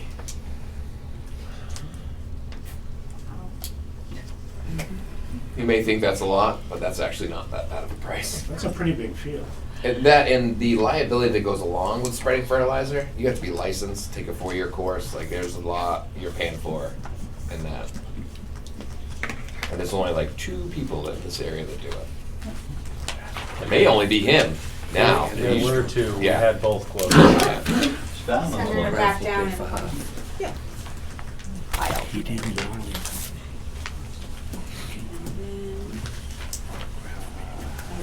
Oh, volunteer service statements for the rec. Yeah. I have 3 of them. Yep. I have one for Jake Martin, one for Suzanne Kelly Scott, and one for Catherine Meek. So Catherine Meek did not attach a volunteer appointment form, but I have one for the other ones. Yeah. Should we put those with the signature? in it? Yeah, yeah. They're all in here. That's We have one. them all in here. Yeah. Yep, perfect. Excuse me. And then I just have, I have signature items, permit use application, and the use of the ball field for the Chicago men's softball league. Yep, And those I've in got there the too. insurance, I got the check, and I got the application. Good. That's all I have. Actually, well, I'm thinking that I believe we're supposed to indemnify the board. I was gonna say that You next. don't have to. You don't have to. Once it's done, it's done. We had this conversation with Linda last time. Okay. It was done, so we didn't have to do it every year. I know we changed the indemnification, it was red. It's done. Okay. That's all I have. Mr. Brooks? Oh, Chief, sorry. You Chief go was first. hiding I've there. got a list. Got some of stuff? things. A list. Oh, is there? Only got one thing. I have a meeting scheduled tomorrow with the environmental engineers that we contracted with to deal with the water, groundwater contamination, and I'm meeting with her to go through the outline of the steps for the latest letter and specifications received from DES. So that's gonna happen tomorrow, so I'll have a solid report for you in 2 weeks. Perfect, thank you. That's all I have. Chief? So we ran into we had a incident last week involving illegal dumping, and it's not an issue that we deal with a lot in town, thankfully. This one in particular involved about, 15 to 20 trash bags of just household trash. In the course of a week, the police department alone fielded about 5 calls for service on it. The first one was from the DPW who discovered it, and I took a couple other handfuls of calls on this. I had several walkers offer to go up and clean it up on their own. It's a dead-end road, but still a town road. It was about 15 feet off the right-of-way on private property. One of those individuals took it on herself after telling us that she was going to volunteer to do it, and no good deed goes unpunished. She climbed over the stone wall and subsequently had a boulder roll and essentially crush her hand. And somehow found the strength to drive herself to the hospital. Not only crushed her hand, and it's probably a permanent injury at this point. Not only was it a police issue, it could have been a fire department issue and whatever. In years past, we discover it, we're able to either figure out a culprit or not. And almost 100% of the time, it's something we can manage to either throw in a cruiser or throw in a DPW truck and take to the transfer station in less than 30 minutes. I feel like this could have been an opportunity to do that, but it wasn't because of this new policy regarding use of public equipment for personal gain or whatever. I realize it's an issue for, town folks don't want us to use, these equipment it's on private property. We're taking trash off private property to dispose of it. I'm asking for some sort of relief for my department, the DPW who I've talked to allow us to get stuff done. This is now an issue going on almost 2 weeks now. The trash has been exposed to animals. It's blowing down the road. It's caused severe injury to a citizen. it detracts from the, how our town looks. It's a serious issue that can be, I think sufficiently controlled if you give us the relief that we want to do it. There's a lot of gray area with that new policy to the point where I'm ready to rescind my involvement in it until it's corrected. But I feel like this is something that we can easily fix, and I'm just asking if it needs to be amended in that policy to allow us to do it, because right now I'm hesitant to do it, my staff's hesitant to do it.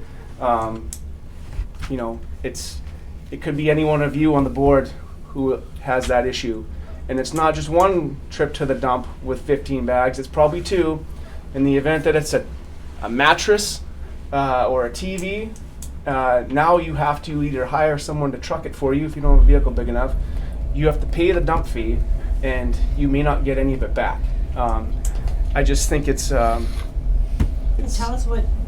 yeah, I'm just looking for you to say in public, or if I don't know what kind of backdraft or fallout's going to be with public, but I just want to warn that it could be anybody in this room, they're your property.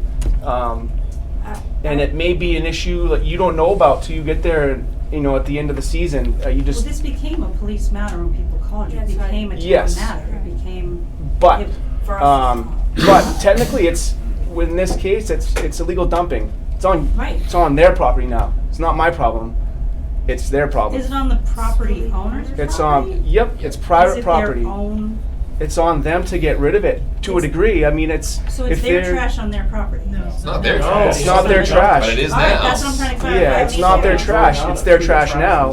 But But now there's a concern though, like, okay, this is benefiting that person, because it's gray. but It's right. arguable, and that's all I'm getting at is, I just want you to say yes or no.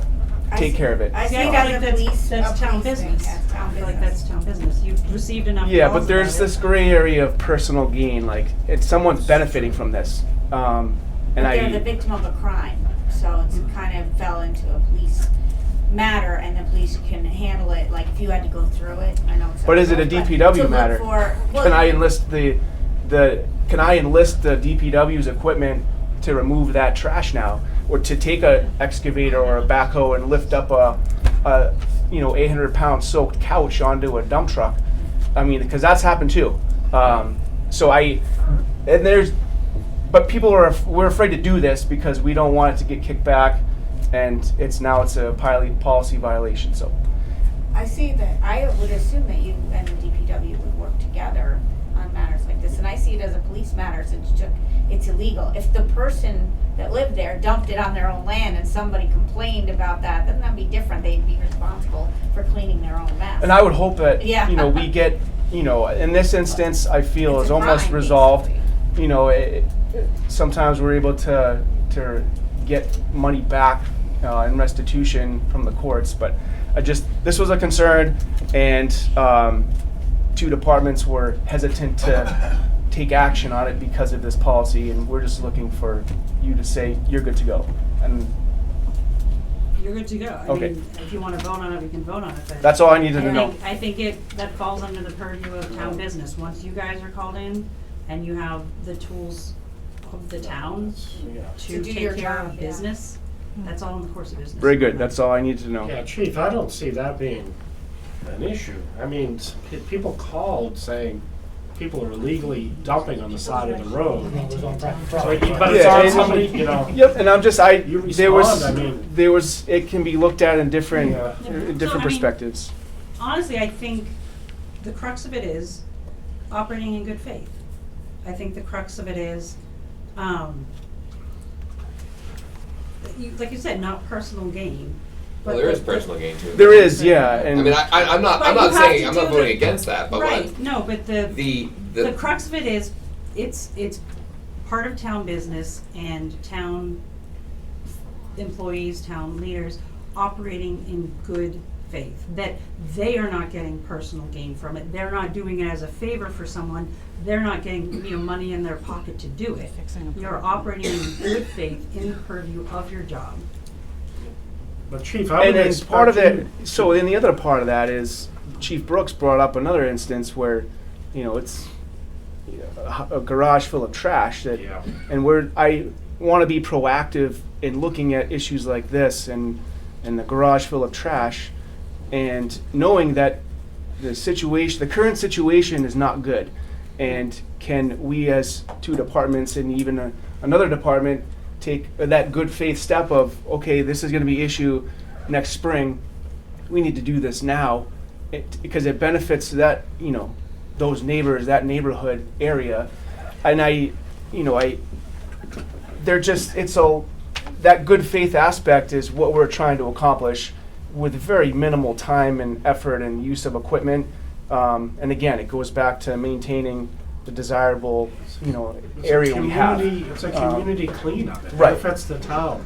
And I don't think it's your position or one of your officers to have to put 20 bags of garbage in the back of your cruiser, right? But No, for that if we have a 80-year-old lady truck that can isn't get able it to, out, yeah. that we will. No, but the DPW should be able to go down there, right? We load it in the pickup truck or whatever and bring it to the transfer station. I mean, I don't want to see you putting 20 bags of, rotten garbage in the back of your patrol vehicle.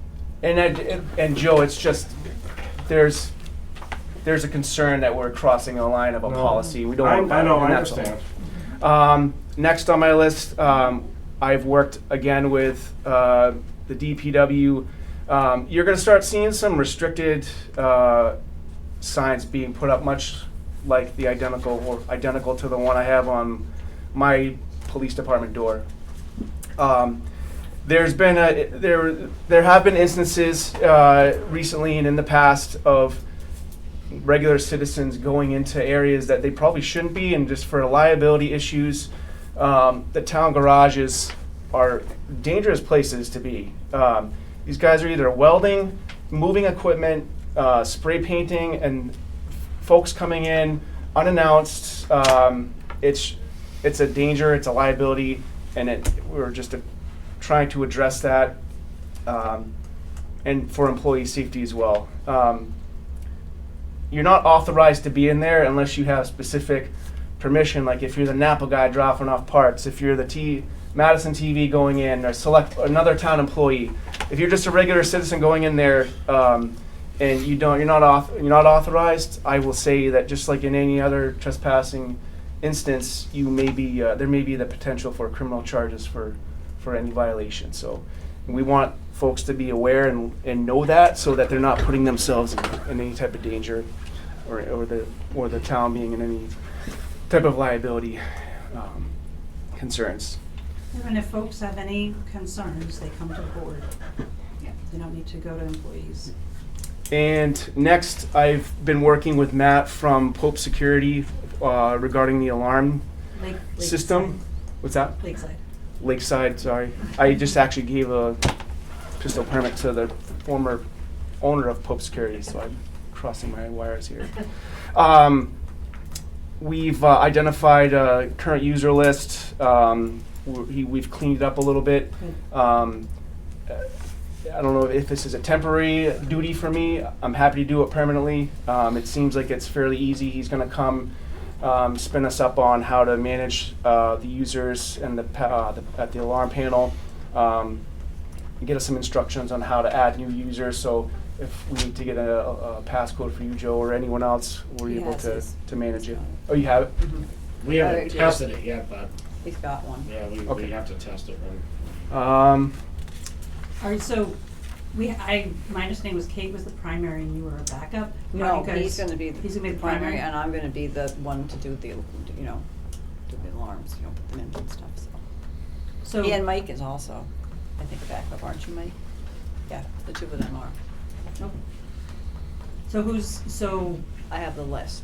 okay, in terms of when we have folks who need them, that's going to be, Matt's You for gonna that. come and show me how to do that too. I think all three of Yes. us, actually.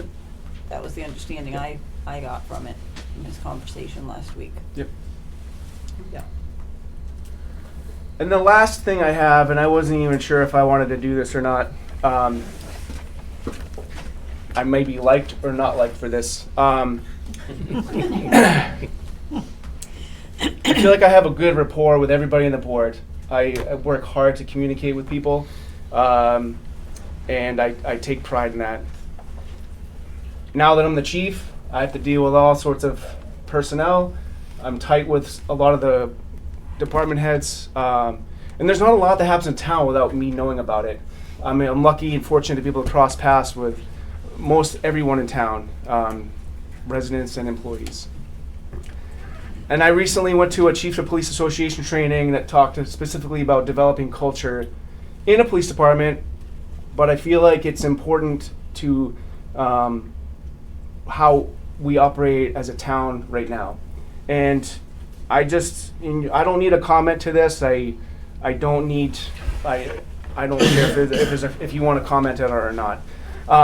And this was like a 12-hour training, but to condense it down to something a little more tight, a lot of it came down to communication with your employees.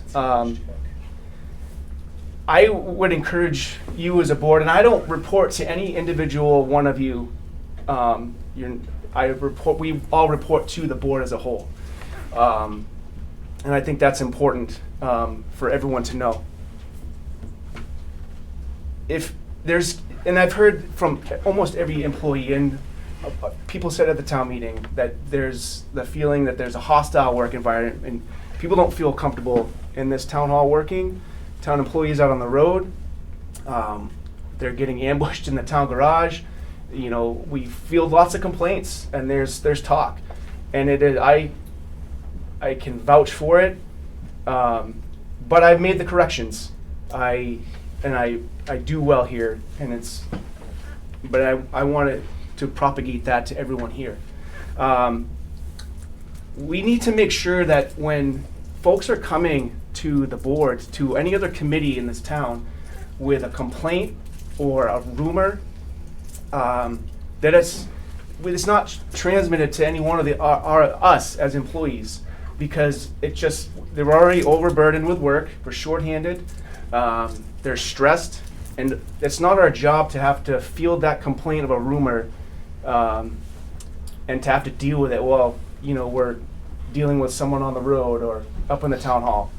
It needs to be, that communication if you need to talk with us about it or communicate it to us, that communication needs to be private. It needs to be direct, and it needs to be timely. I don't need to be hearing about an issue in my department that happened last month, and neither does any other department head. It needs to be immediate. That's how we address it. That's how we fix it. And that way we can verify whether or not it's true or not, and whether or not someone's making a claim that's just ruining someone's reputation or bringing into question like your ability to do your job. I think everyone in this town hall has the ability to do their job, and we're either audited, and we have evaluations. And I've been here the longest now, I think, besides Chief Brooks. And I'm not aware of any disciplinary issues that have caused an employee to have a bad reputation. So I just want to, that's a big issue right now. And I just hope that in the future, you as a board can make sure that communication to a town employee or department head is done in that manner. And in a responsible time frame too. Like, I don't think we need to be dealing with a complaint in the middle of the day. I can take complaints. People complain about me all the time. They don't like the decisions police make, and that's fine with me. And if you don't, then my door is always open, and I can tell you why. But I just feel like some employees don't have that. There's new department heads here. A lot of our department heads or employees are town residents. Like, they have an investment in this town, and to think that they are considering going somewhere else because they don't want to come to work, or they feel uncomfortable, or walking on eggshells, I just don't think it's something we can prevent and we can come out of. For years, people are like, "Why have you been in Madison so long?" And I'm like, "It's been a great place to work. People treat me good here. I have a good reputation. I have a good relationship with everybody. I spent more than half my life here in the last 18 years." And I want to see that for every other person that works for this town. So I hope that you can, as a board, work to do that, and I'll say Primex has trainings on that. It's called So You Want to Be a Leader, and they teach you and they bring in role players on how to work with different personalities, which is a big thing. I may be super easy to work with, the guy down in the town garage may not be, but that's on you to be able to have those communications and work. I'm not talking about Dylan. Use those twice now. Poor Dylan's got a target on him. Yeah. The other thing is just, and I don't always experience it, very rarely, but we just need trust as department heads and employees. There's public trust. You've hired us to do the job. If it's getting done, then leave us alone. I don't need to be micromanaged. Neither does any other employee in this town. If there's an issue with their performance, then the department head deals with it. There's a chain of command, essentially. That I oversee my employees. DPW, Dylan oversees his employees, and it goes to them first. You don't need to worry about it. If it's something that needs to have the bridge gapped to you, then you deal with it. And we can leave it alone. It doesn't need to be spread around town that someone is not doing their job, or there's ineffective work being done or anything. It's not. We need to respect those channels and how you communicate. Your unhappiness with a work or performance. So I would ask that be respected as well. And that's about it. Like I said, I wasn't sure if I wanted to say all that. I'm not a union rep. We don't have a union here. But people do come to my office and behind closed doors, for whatever vent, cry, worry about things, and I don't know why. So that's all I wanted to get off. Not my chest, but the chest and concerns of every employee in the town, almost. I'm glad you said something. So that's it. No, I appreciate that, because I feel like there've been so many rumors flying around about everyone and everything. People who sit at this table, people who work upstairs, people who work, in the garage. Like it's crazy the stuff that's going around. And you as the board, I look out for my employees. They're my number one concern. And we need to make sure they have everything they have. And you as a board have to do the same to us department heads. And I think that's part of developing the culture is, you look out for us, and we appreciate that, and we want to work harder, and we want to prove that we are doing it. And I think for the most part, everyone does feel like they're doing that. It's just we're not seeing that response from upstairs in the town hall. I think installing the trust in the people we've hired is paramount. We have to, and I don't know, again, I'm relatively new here, but I agree, I don't see that necessarily. I'm not just saying from us, but from the town as a whole, from time to time, and it is discouraging, and you can see that morale's taking that hit. So again, I appreciate you. Thank you. I think it can be turned around 100%. I agree. Yeah. Because again, I find there was misinformation coming out of town, a lot of misinformation at town meeting, and given the format, I can't correct it necessarily because George is like, no, you already spoke. It's like, but no, that's not right. That's not the right information. That's not what happened. That's not. But I guess that's not the opportunity to correct misinformation that's coming out. Misinformation should come direct from me, the fire chief, DPW director, librarian, whoever else I'm missing, and nobody else. And it shouldn't be questioned until you have a reason to question it. So. Can I want to thank Jim for saying what he said, because it is really important. Second, I want to say the buck stops with you five. Can you state your name, please? Mark Fontes. Thank you. This has come about within this town because of the actions of your board, and you need to take the responsibility to repair the damage that's been done. And personally, I would like to know what your action plan is going to be to repair the rapport in this town that employees need to have with their superiors, with the boards, with the committees that they work with.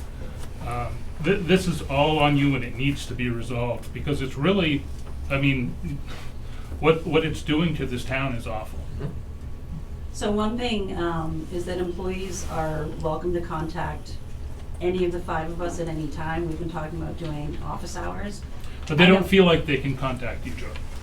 They are, a lot of employees in this town right now are walking on eggshells and don't feel like they can come to you. So what I'm saying is the board needs to be proactive and deal with this up front, lead this effort and resolve the issues that we have in the town with the employees. 'Cause we're At gonna least lose 5 more. employees have come to me. And I have been talking to them and I have been hearing them out. And they've been able to clarify things that have been said about themselves. I've been able to clarify things that have been said about me. So that's happening. That healing is happening. You know, I'm listening to folks and it is clearing out misperceptions on both parts. So I think this is a turning point. I think this is rebuilding trust and I think it's in process. And I agree with Jim about department heads doing their jobs. I think the new expenditure policy that you put in place, what's the high limit? $1,000? That's ridiculous. That's absolutely ridiculous. The department heads should have the responsibility to spend their budget. If you deem that they're spending it irresponsibly, then you deal with that. But you don't put, nothing is $1,000 anymore. For crying out loud, you can't put tires on a truck for $1,000. You want them to come to you every time they need to do something like, you know, fixing a sweeper. I bet that cost more than $1,000, didn't it, just for the parts, not to mention the labor that's involved. That's a ridiculous policy. I did voice my concern about the $1,000 threshold for that reason, for things like maintenance items, things like that. Because the sad part is $1,000 buys you nothing. Let them do their jobs. Right, and we're giving them the guidelines to do it. You know, they had complete authority to make that $3,000 purchase without us. They had that authority to do it. It was in the policy, and they did it. The policies are to give people direction, so that they don't have to keep asking. It's right there in the document. If you have, you know, if you're able to have that document, you can see right there what it is. You know, there's a good conversation when that policy was being crafted. You know, the DPW was here and they all gave input as to, no, we need to change it to say this. Well, this, okay, yes, that's fine. Like, there was a good conversation about that. And if the policy. I watched that meeting. I personally wouldn't have deemed it a good conversation, but that's just a difference of Well, opinion. we welcomed everyone's input. You know what I mean? And there were parts of it that we needed to make sure that if it's part of, you know, the state bidding process, then, you know, if you get 3 quotes, it's already been multiple quoted. If they have already made a bulk purchase, they don't need to, you know, re-quote that. We have the bulk price, you know, for the season. And again, they have the authority to spend that money, you know, on an emergency basis as needed. And if $1,500, I mean, it isn't written in stone. If the whatever, well, I thought it was 15, but it sounds like it went down to 1,000. $1,000. Okay, I don't recall specifically. And guess what? They get to say, you know what? That's not working. All right, let's revisit it. Let's put it to 2. Let's put it to 3. It isn't written in stone. It's open for discussion. It's open, you know, we had a discussion about it. And it took us even probably another month or so, if not more, to even sign it. You know, anyone is welcome. The public is welcome. Employees are welcome. Everyone is welcome to have their input on that. And if the guys tell me right now, make it 3,000.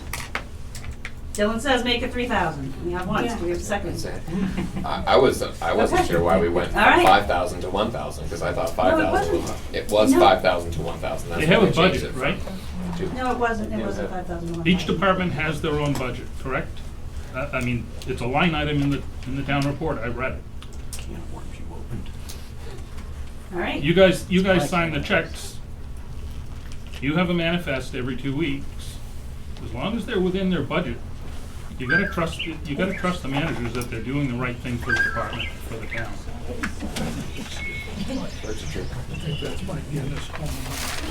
All right. So we'll draft this new policy that says 3,000. That's fair. That sound good? No, I agree with that. guys? Well, to be honest with you, Everybody? let's meet with the board heads, the department heads. Why make Yeah, sure? make sure. We're gonna start this, let's Dial start it it off in. right. Right. You Okay. guys make an appointment, we'll get together, we'll set this right. That sound fair? You set the date, we're here 5 days a week. They need to, they need to be. Just sit, let's work with Yeah, that. I know. Absolutely. Again, I Don't think, let them tell us. I'd say, I think that a non-intended consequence to this was making them feel micromanaged. Yeah. Exactly. When you drop that, and again, I stated it when we talked about the maintenance on trucks and things happening, and we had just thrown around the idea of having to get 3 bids to have the maintenance done on the trucks, which was thankfully not Right. adhered to. But again, like, We changed we made sure the policy, we had input, we discussed, we changed the policy based on a discussion. And if we need to change it again, Yeah. so we change it. So we'll get together next week hopefully. Back in the day, it used to be $500. If Yeah, you wanted to right. buy a set of police cruiser tires, the previous chiefs would buy 1 tire at a time. Yeah. There you go. And they got 4 invoices for it to stay under it. I mean, insane. it doesn't, right, that doesn't make sense. It's the hard way.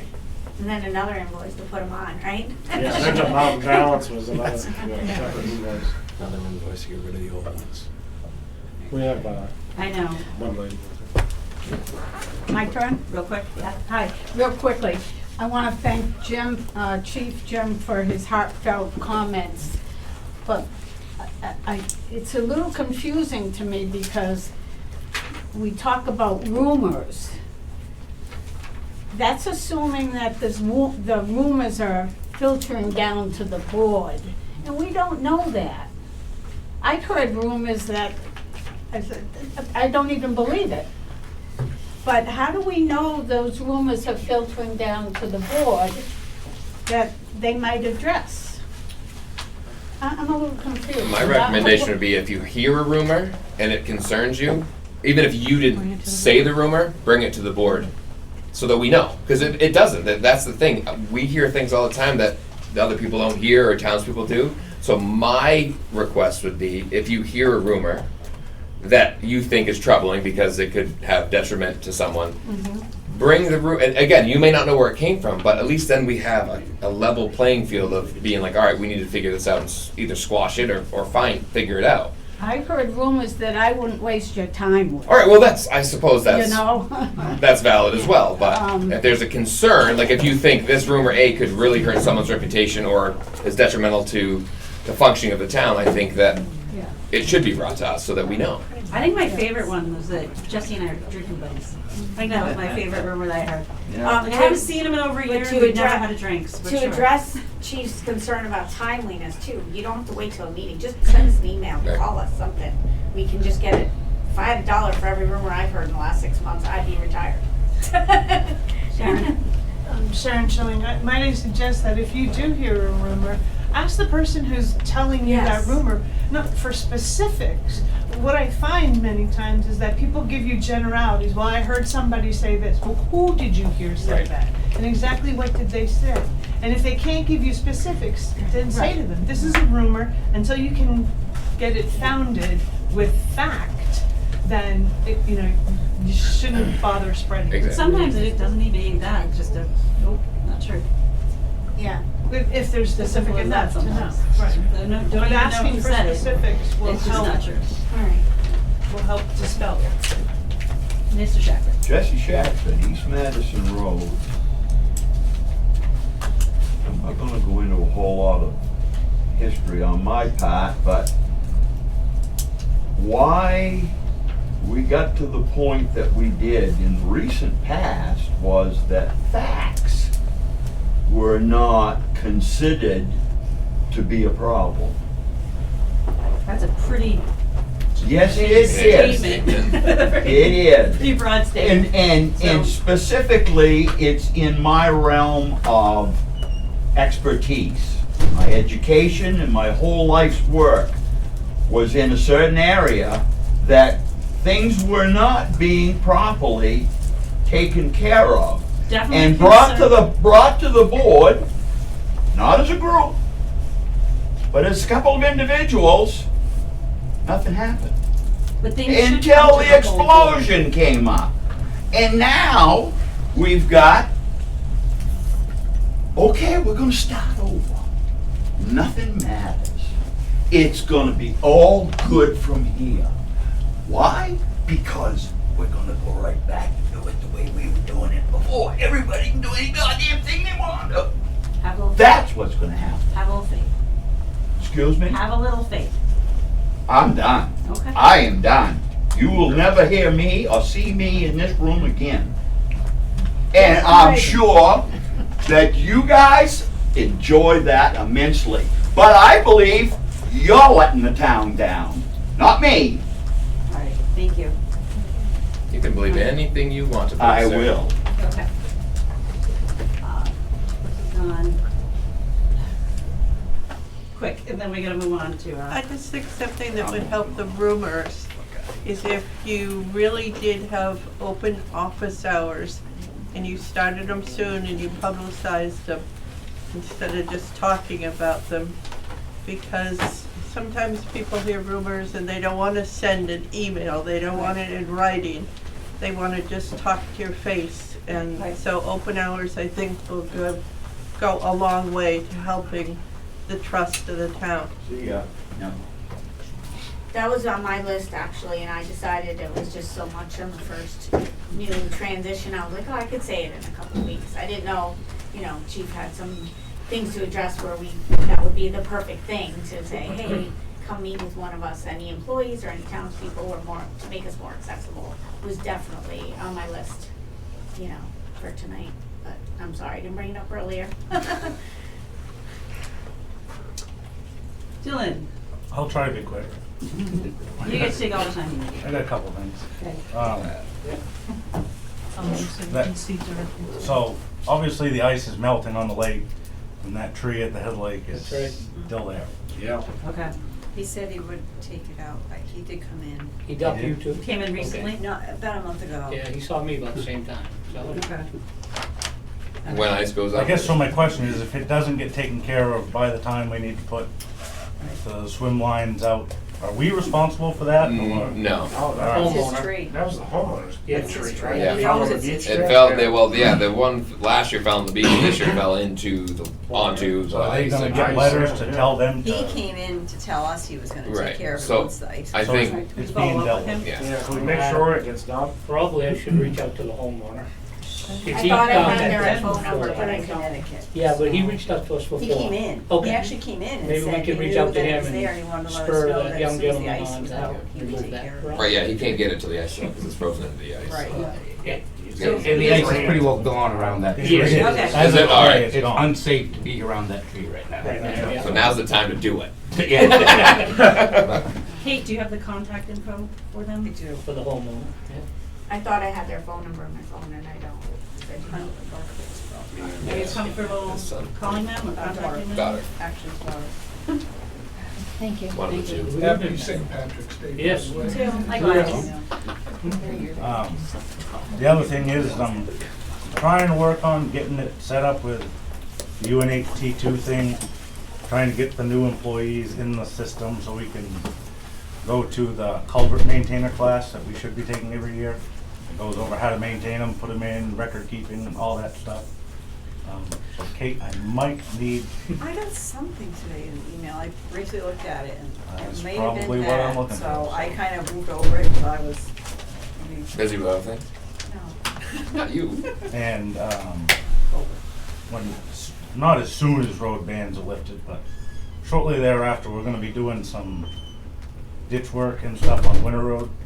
We're gonna be putting in at least 3 dry catch basins and 3 other basins to help catch the water to get it to where we need it to go to get rid of it. And obviously, we're gonna have ditching material, and what was the process for deciding where it goes? As far as people on Winter Road, if they want the ditching material. Oh. Advertising it to see who. Right, and see if anybody wants it. Yeah. Just drop it, the easiest for you to make a special trip. All the way to the end. Right. What's that? Is it all the way to the end? Hell yeah. Yeah, I think we Come on, had, goodwill, Dave, come on. I think we had decided that we would post it on the website and in the meetings knowing that it's gotta be doing, and then they can look, and if they're near and would like the material, we would drop it in their yard, not anywhere, just pretty much in the wide open, so that we weren't any. Weren't you gonna offer it to the abutters first? That's what I'm saying, we would let everyone know where we're doing the work, and then the abutters could come in, and I guess if no one else wanted it, and someone that wasn't further away than coming to the town to dump it would. I've got a sketch here if you wanted to see where I'm talking about, but no, it's not that important right now, it's just a heads up, that's all. So you're thinking in a couple weeks, cause it's gonna snow? It's probably gonna be more than a couple Yeah. weeks. Oh, okay, so beyond that. In the springtime, once Okay. road bands are lifted, Yeah. Okay. things dry out a little bit, Right. but it's just a heads up that it's coming. Yeah. Okay. And we were hoping that Joe, maybe sometime you'd wanna stop by the garage, we wanted to talk about that grant, Yeah. no, that's new one fine. that we kinda had some different ideas that we wanted to. Yeah, David mentioned about the Peterbilt. Yeah, we were kinda hoping maybe to keep that. No, whatever, it's up to Something. you guys. We haven't applied for the New Hampshire diesel, clean diesel grant. But, so, long story short, the red International 5500 that we have, for lack of words, it's a lemon. They both are. And in the past 2 years or so, that truck has cost the town over $30,000. So we're just looking at different avenues to trade it in and get something better suited. Is that pre-emissions or post-emissions? Post. Yeah, so that doesn't qualify for the grant. No, because before the town meeting, I actually looked at the 2026, grant requirements. It has to be a truck made before 2009. Right. And that type of thing, and I guess we'd rather see that one replaced before. Yeah. And the grant's not as lucrative. It was only 25%. Exactly. Of the We just wanted to talk to you and just explain to you what we were thinking. No, I trust your judgment, so, I mean. So if there's another opportunity. Another opportunity or something, yeah. Because the truck, the lemon truck, does that? Lemon truck. No, that's what It's called. funny though, No, because it's been nothing but emissions problems with Yeah. it They both since are. we've had it. I think that's an international. They're both the same. Is the other truck fine though? The Actually, twin of the that? one that we labeled the lemon truck has been treating us. Oh, so the other one is after that now, yeah. So maybe also in case there isn't grant opportunities that we know of right away, we definitely have to get it on the CIP first and Yeah. somehow get it, Somehow, yeah, because I in mean our it's a money, minds more- it's more on the becoming a money forefront. pit. Yeah. And like we're putting 30 grand into a truck. But Yeah. I don't know what the book value of that truck is. $7. Yeah, we're probably not going to get much for it because. I mean, it is a Well, 2021. Yeah. Yeah, but it, with all the problems that it has, I can't see us. They don't look when you're trading it in, do they? They just take it as a trade. I don't know where we. Yeah. On the, I'm on a UNH distribution list, Yeah. and there was someone who put out there, hey, what do you guys think of international trucks? Most people are like, don't do it. Don't buy it. Yeah. The only thing good international ever made was a 7.3 diesel, the old Fords. No, that's fine. Again, we haven't moved forward on the grant, and it's not as lucrative as it was in the past. So, the 25%, I mean, if that money could be better spent on other things. The town did approve the heavy equipment trust fund, so there'll be a total of $100K in that fund this year for repair replacement of equipment in the future. I think 79,000 of that would be for replacement, and then the 40,000 is for the repair line. That's what we had adopted for those. It's the same fund. Same yeah. fund, yeah, Yeah. but, That was the intent. I think that's the intent, is to set money aside so that we For do repairs and for. Right. we can pay for this in the future. Yeah, we have the, for the 2021 Blue International Truck 10, estimated year to replace was to be determined. But the 2021, those were to be determined. Everything else kind of had a specific date, like the 2008 Peterbilt was 2027. The 2022 Chevy Silverado was 2032. The Cat is 2034 going out, and the 2014 Kentworth we have 2029. So yeah, now we have we have better information that we need to replace those instruments. To be determined, we're determining. They need to be replaced. My only concern is that it's not gonna make another plow season.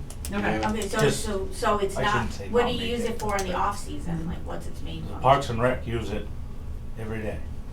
For mowing the For beaches mowing, and yeah, like cleaning the beaches. Okay. So can we shop around for trade-in value? Well, that's that's Yeah. basically what, yeah, kind of what I was asking. Yeah, shop around for trade-in value because we do have, I mean, the intent was to have 40,000 for repairs because we took, I think, 10,000 out of the budget line and put it in PTF, I think. And then, yeah, the rest of it on top of that was kind of being earmarked to replace a truck. But if the 2008 Peterbilt is still running, And that can wait. I mean, I've seen you guys out, you're doing the job. It's a great truck. It really is. I'd Okay. hate to get rid of it versus keep a truck that we should get rid of before it becomes more of a problem. than it Before already we is. dump more money into it, you know. Yeah, we're putting more money into that That is newer right. truck than we are. Then into that truck. the older Keep it That's a equipment. lease payment. $30,000 is a Yeah. lease That's a- payment for a new For one of the trucks. 2021 Yeah. versus Right. a 2008 that you're putting. So would other you than- be, for a future replacement, would you be looking for a similar size truck? I'd be a looking, different brand? I would not go international ever again. No. Ever. I'd be looking at Lesson a learned. Ford 550 or a Ram 550. Okay, so- GM is just out of the question. They are, I hate to say it, but I have the state bid thing from 2025. Yeah. And just looking at the state bid, the Ram is about $10,000 less than Ford. But the GM version is about 20 grand higher. Wow. So I mean, but How much do you think you'll need to replace the International? Any guess, no guesstimates yet, trade-in? That truck was 122,000 new, all set up Yeah. with the ups. I wonder what they so give us. my hope was that these vendors that we have contacts with, that if this, if it works out, they already have, because HP Fairfield, for example, they build trucks and have some sitting on the lot right there to sell for occasions like this. My hope is that maybe they had one all set up and there's no other expense to set it up other than you purchase it. Yeah, even if a deal comes up, even on the transfer station truck, I mean, Dave got a really good deal on that because somebody had ordered it. It was like last year's model. It was sitting on the guy's lot, and he gave us a big, price break on it. Yes, I agree with Joy. I think the first place to start is what's our trade-in on Let's that. see, if you guys can shop around, see Because what we the don't know book if it's value is on 20,000, 30, we don't know. All right, Hopefully, We could get You don't tell them what's wrong. if we can get 30 or 40 grand out of that It truck. would be almost clear. They don't have money. Yeah. Yeah. We'll get at least 3 places to, Yeah. and see who has what available and come to you with that and go from Maybe there. somebody has one on the old state bid too.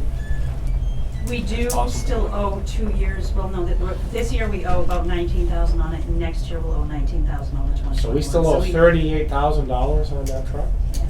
It's probably gonna work. 36. Yeah, no, you're right, 38. 38. Wow, so we would have to get at least 50, 60K to even get anyone. And it may, I don't know what they're gonna value it at. I don't know. It's only 4 or 5 years old, so. It's only that much you say on 33,000 miles on it. Yeah, So so that, if you email the dealers that you know of and just say, this is what you have, this is what you're looking at, and then see what they respond and like, we'll give you this, One of and this them, is how much it'll one of cost, them that's will all. contact is Then we one can we got look it at, from. yeah, Yeah. we can look at that. That Just truck a has lot. more miles vertically going up and down on the repair lift than it does on the road. No, I mean. All right, so I've changed the International to be a priority one, replace it this year. Okay, keep the And then Peterbilt. put the Peterbilt out to Well, 2020. before, they need. Does that sound about right? Okay. No, that's, yeah. All right, and if you need to, the 2019 International, the red one is to be determined, so if you determine that's a 2027. I think we own that one outright at this point, yeah, we don't own anything else. There's no money on that Not on one. the 2019. At this time, it's being fine. Okay. Knock on something quick. Yeah, that's why Where do you have to bring it to get that thing serviced? Which one? No, when it, none of the International, emission stuff? normally we've been bringing it to Barrington. Yeah. Where it's been going, Liberty now? Yeah, it used to be Liberty. But I know. they're not covering this under warranty, like under the 100,000 mile The problem is the years are up. The years are up. Yeah.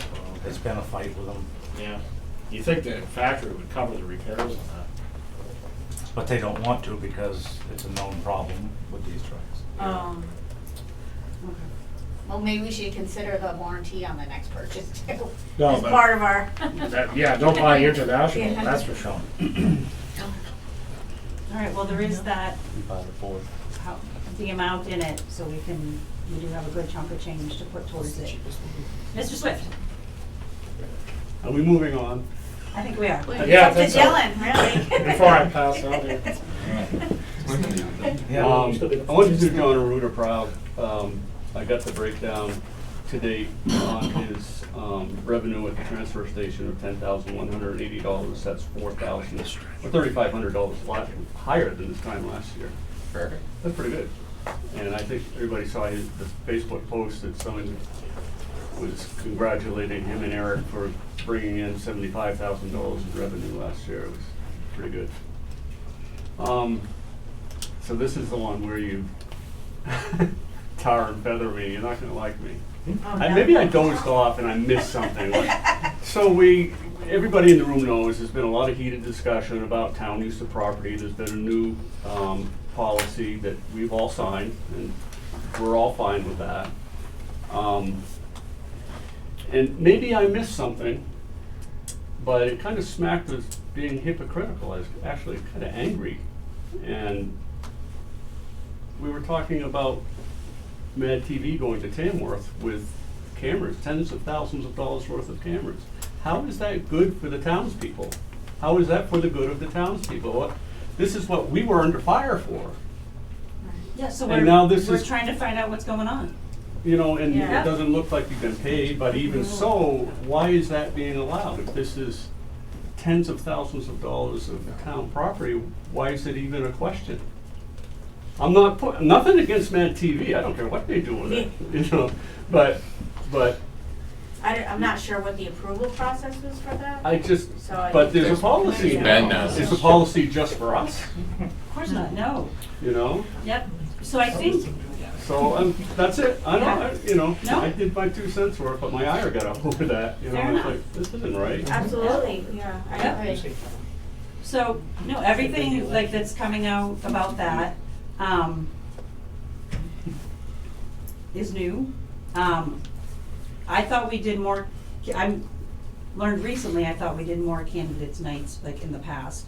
It turns out this was the first one, the other one was, I think, a district that applied to Madison, so it sounds like this is the first time that's happened. No, So- we have, No? we have Okay. done Tamworth Candidates Night Okay. in the past. Okay. It came before the board, we were asked from the Chicorowa Communities Association to film an event in Tamworth, I think 4 years ago.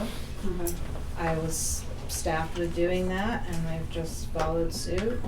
Okay, so it was about- Since I did not know that there was an issue, I did not know that we were violating any policy by doing that. We do get reimbursed from the association. They send us a check. We deposit that into our equipment account as Okay. our revolving fund. So I'm happy to correct that procedure going forward if this is a violation of Okay, policy. we'll look at the money history of it. I said, the money should go into our general fund. We'll look into the, yeah, whatever the. They should go back to the I town. mean, I don't know, I just, I like was just showing up to work doing. Oh, I don't want you to feel like it's a personal No, it's attack, not because it's personal. not. It does feel like a Actually, it's personal never been attack, personal, it's so- only about the practice and the policy. It's hard not to take it personally. That seems to be. I'm not, nothing, please, nothing Yeah. personal. It was just, So it sounds like it started. I four- can't You know, remember if what's it was good 3 for or the 4 goose is years good for ago, the but gander. I've definitely been over, I mean, I've Okay. done the filming this year. It Is was. Adam still out there? No. Do you, was that under, was that, so if it was 4 years ago, it wasn't under your tenure. Do you recall it at all? Okay, so it was probably previous boards. Longer.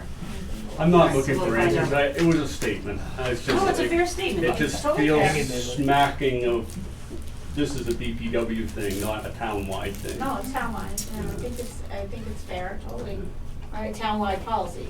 Yes. So it sounds like we'll look at minutes from 4 years ago, we'll look at, No, Yeah, what that's was- fine. My first day here, almost 6 years ago, the DPW director told me, we're allowed to use the town equipment. If you need to use a truck, let me know, you can take it home for the weekend. On my parents' grave. That's Thank what, you. that's Yep. what I was told, Yep. you know, but, Yeah. and that's, you know, of course, I agree. Yep. I agree with what's gone down.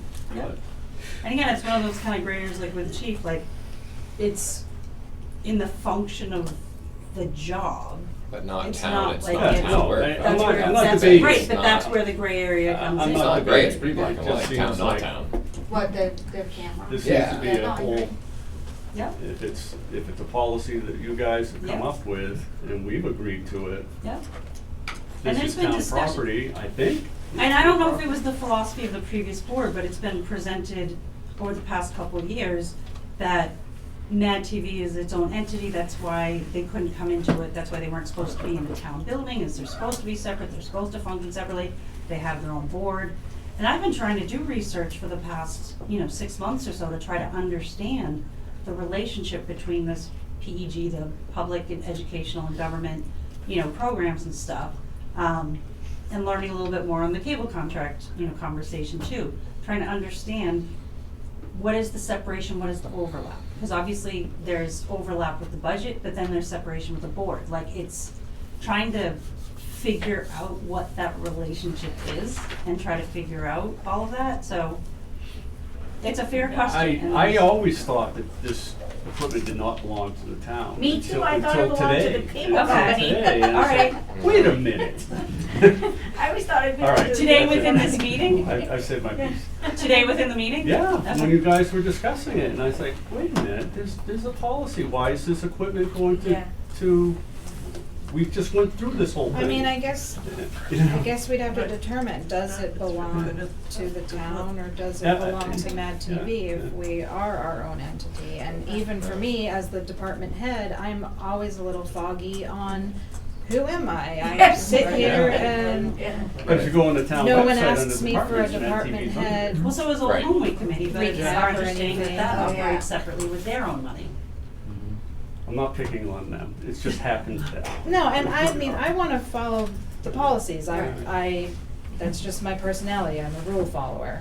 I'm kinda boring that way. Because we'd be but- standing around tomorrow So morning I'm happy complaining about, to wait a read. minute, is this just for us, or? It wasn't personal. I'm happy to correct what we have been doing going forward. I think I need to bring it to my board because I don't think I can just make decisions on my own like that. I don't need an answer, I really don't. Well, You will get one, but you it's- will get one, you will get one, because we all need it. But this isn't the first time it's coming up. It came up at town meeting, it's been a discussion tonight, so I think we should address it. I just wanna make Just sure because we're of recent events. doing it through the Yep. right avenues. Yep. All right, I'm done. Yes, Dawn? Hi, I've been around long enough to remember when Madison TV was formulated. And I remember conversations about Madison TV needed to be a separate entity from the town. Okay. Total separate. It should be. No funds, no town funds, because Okay. of potential conflict of interest. Okay. Yeah, because So, I think Noreen does was the on the equipment- Conservation does the Commission. equipment- Yeah. Belong to the town? I would suspect not. I would suspect it belonged to Madison TV. I don't know, but given the foundation of Madison TV, I recall that being an independent entity from the town. Noreen Downs would We be a would have great to- resource. Say, but Yeah. if they were a Just separate to entity from the verify. town, we wouldn't write their paychecks. You would Right, what? there's that. We wouldn't write their paychecks. And even, We it would- came out at the last Well- town meeting, recent town meeting, that the revenue coming in from Spectrum is not enough, because I think the budget was $53,000 for this year. And we brought in 32. Yeah, but it should have been. I don't know when So that there is transition town money happened. going into that. Yeah. Right, so that's the great, that's Same thing the with the funny area. pantry. So- is that So- if they are separate, that's fine, but then they need to be separate, and if they aren't separate, then they need to not be separate. Right? Just a That's- little history, I think you could chat with Noreen Downs, Yeah. and She's on the board. she'd be very resourceful. Yep. So Doug, if you guys are gonna have An emergency meeting, add this to your Add that agenda. to your agenda, yeah. We'll do you one better, sorry about that. No, we just don't get out of the way. Alright. I'm sorry. No, it's okay. I'm, Well, I wasn't here when Mad TV was founded, obviously. I've got 13 years of experience with another organization that did the same thing. And from my point of view, the funds that Mad TV gets was only being deposited to the town for convenience sake, so that we didn't have to manage our own budget, our own bank account, this kind of thing. That's the way I understood it, so it was just a convenience thing. But it was a separate entity from the town. Now, the question was, well, you need extra money for your budget this year. True. But if we only live with what we're getting back, what would you like us to cut? We're trying to do every town committee. Should we cut Edelweiss? Oh, you thought, That would be it. you want to hear what Edelweiss says when we say we can't cut them anymore? Anyway, that's where we're for. Yeah, and taking the cameras was not personal use. And we got, from my understanding, we got paid for it before. Now, I didn't manage the payment. It was managed in town office. So I assume that we were paid for that effort that we made at Tamworth. So, Sounds like we need a lot of clarification on the Yeah. delineations, no matter what, Yeah. so. Because it's Or yeah, if you delineated, guys, when you guys have delineated. rewatch these conversations, and then, yeah, let us know from your perspective, and I'll continue to kind of do Yeah. research on yeah.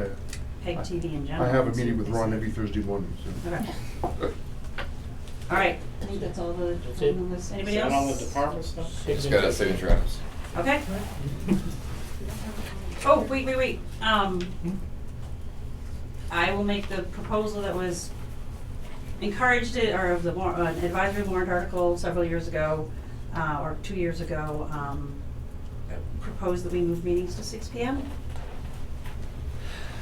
I'm not gonna second that. Okay. Not at all. No. Our meeting ran for 2.5 hours on a good night. That puts us at 8:30. This was a lot for this meeting, though. I don't think they're, Oh, but anyway. You know, I support it, and the reason I do is it's tough, I think, for people who are working to come sit in the public, you know? tell me about it. You know, at least 5:30, 6 o'clock. I mean, I know that, like, the advisory budget committee, we don't start till 6 o'clock. And I know we're there till 10 o'clock some nights. I agree, especially, you know, the heat of the budget season. Can we compromise and then say I'm 5 or thinking, 5:30? I'd like to see it. I mean, I'm willing to do it. I understand you guys are working in, you know, different perspective. But just for the public access. I would Because be it is fine tough with for people 5 to get o'clock. here. With like an extra half an hour, that would, I mean, later, half an hour later, that would be fine by me. Okay, and then probably, we have to enter public session before the non-public, so they would, yeah, so we would have to, yeah, be public at 5 anyway. So we wouldn't have any of these before meetings anymore, they would pretty much be. All of our non-publics would be after meetings, actually. Yeah, Or like we tonight- come at 5, enter into non-public, or enter into public like we're supposed to, Yeah. and then go into non-public. Which would be, Can I give you a little advice on that? Yeah. It's a nightmare with the school board doing it that way. Because you got PEG TV set up and recording you, and then you enter public, go into non-public, everybody in the crowd's gotta go. Well, no, what we They would. have no idea how long you're. but gonna PEG be. TV Right, has no, to what be we here would from do- 5 o'clock on, getting paid for stuff that we're not doing. So we can just do them completely afterwards, but we're also supposed to come out of non-public session and go back on camera and end the meeting. So you're, either way, the thought was if we put, you know, the meeting will start at 5, but we're telling you, we will be in non-public session until 5:30, then that gives people that heads up of, okay, we're planning on starting public at 5:30. Do non-public at 4:30? Huh? Do non-public at 4:30 and open the public at 5? My concern is when we had a 30-minute non-public. Yeah. Yeah, you know, but Michael, how long have the meetings been at 4:30? Boy. Well, that's what I'd like to say is, I remember a time when the meetings were at 6 o'clock, Selectmen's meetings, and you did start losing people coming to the meetings. Mhm. When your meeting starts going till 8, 9 o'clock at night, people Yeah. aren't gonna be here. So that's why they changed budget, that budget. from a 6 o'clock meeting No, I know, down. you and I have been there. So I mean, I'm just, Right. I remember when I worked years ago that the meetings were at 6 o'clock. Okay. So I remember that, Okay. and that's just something input, I mean, you guys do what you. 5 then. How do we ensure, that people can make it, Let's just move a half hour then. See, 'cause 5. we're never gonna be able to ensure that everyone that wants to make it can make it. I'm not trying to be that No, guy I and understand. be. But for me, it's almost like this, 3 o'clock for all this time. Like, I just think 5. We start at 5 then. if And we go there's- till midnight because we start at 3 and go till, well, it's gonna be 8 o'clock by the time we get out of here, that's Well, 5 hours, so that takes us to 10 o'clock. I don't anticipate that meetings are going to be this long. I anticipate that the majority of all the 3 o'clock work that we've been doing is done. So I think that our meetings are gonna be more efficient going forward. I think we've been, this was a first meeting. This was the first meeting of this board, it was. No, I get efficient, so. that, but I mean, it's So- not unheard of for us to have meetings that go, and I get that this past year's been kind of a strange one. So what are you proposing then? We start the meeting, move it from 4:30 to 5? Yep. Okay. And if we have a non-public, it's just, we have to enter into public at 5. Half hour later gives people time to get here, to get out of work at 3:30, 4 o'clock. Well, some people work at 5. No, I know, that's my concern. So they can go home, grab a bite to eat, and come to the meeting. And big, Yeah. I know that the select board has been meeting at 4:30 for eons, but every other board in town meets at 6 o'clock virtually. Right? The only boards that don't meet at 6 o'clock are ones that have to meet on the same day as another committee, and they usually meet earlier. Every other committee manages to make the 6 PM work. They don't have non-public afterwards either, like we do, different Well, roles. the zoning board does To a at different times, degree, and yeah. we manage, and the Different advisory budget, agendas, well, it doesn't have different a. workforce, workload. And I'm not going against it, I'm just saying, everybody has a different role. Zoning has that, but the Board of Selectmen have everything, so our meetings usually tend to go longer. To a degree, I'm not saying zoning don't have your hand full, because you do. So the point is, we so have to be compare entering it. into public first. I get that. So I'm proposing we move from 4:30 to 5, have public start at 5, and if we're going to have a non-public at 5, we post that we anticipate being in a non-public session, returning to public session at 5:30. Can I make one last comment? It's not a all or nothing deal either. If you find out that 5 o'clock isn't working, you can change it back to 4:30. If it's really creating a hardship on the board to be able to get its business done, sometimes starting a little later actually makes you try to get things done a little quicker and move forward. Planning board, But it's planning not board in- at 7, just, It's not in Starts at stone. 7. And the reason I'm bringing this up, at the 2024 town meeting, It was a the wonderful- voters did ask that the meeting be moved to 6 o'clock. I mean, I'm not sure what the majority of the vote was. Mr. Brooks? It's just a fine line. It's the nature of the first discussion you have, elect your officers, appoint your positions. Depending on who got elected, your personal work schedule enters into the equation. And it's not as simple as town meeting declaring thou shalt meet at 7 o'clock. It doesn't work that way. Somebody that gets elected, you can't restrict your vote, your electoral pool by the meeting schedule. That wouldn't be very democratic of us. So it's up to you. Matters not to me entirely, but it's the nature to have that kind of a discussion. Would it benefit the public if we started at 6, to allow additional people to, come for public comment, We'll participate? do anything, let's try the 5, that's my vote. Yeah. We'll be 5.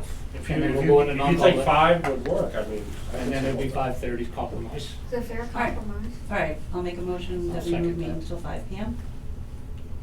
Yes, I get it. Yeah. All in favor?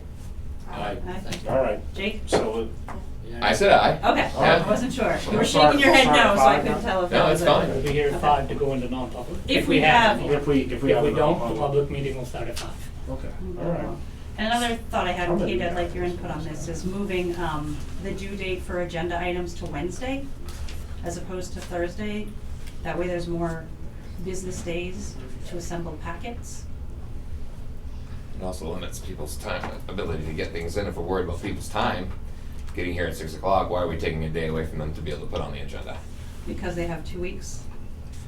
They have a week- Exactly, they have a 2 week- weeks between meetings They to have a figure week- out their schedule to get here at 4:30. I'm just playing devil's advocate. Well, I work until 5 every single day, 5 days a week. So that's I should work until 5 every day. great. Right. Then let's start them at 5:30 But- to make sure you have time to finish your day. But that, I'm just, again, I'm playing devil's advocate. If you remove a day from them being able to, and again, if it makes Kate's workload easier, fine, I'm fine with it. So- I'm not saying no. There are multiple benefits. So one benefit is moving it 24 hours, gives the potential for them to be ready a day and a half later, at the end of Thursday, a potential. I'm gonna tell you, people are gonna come in on Thursday and say, oh, can you squeeze it in? That's what happens all the time. It's happened with this. Do I say any more? But you can say no. You can say no. So my thought is if we change it to Wednesday, that gives more time and more potential to have them done by the end of Thursday. So we have 3 days, 4 days before a meeting to look at, review, because there's a lot of stuff here. So, getting them on Monday is tough to try to make sure that we all have time to review and digest all the information, follow up and ask any questions, and if we can. So you want the deadline for people to submit documents Wednesday At noon. 4:00? That's a proposal, because then we don't end up kicking cans down the road another 2 weeks, because we'll have had the time to do the research and bring every piece of information we can to the discussion board. It's a thought.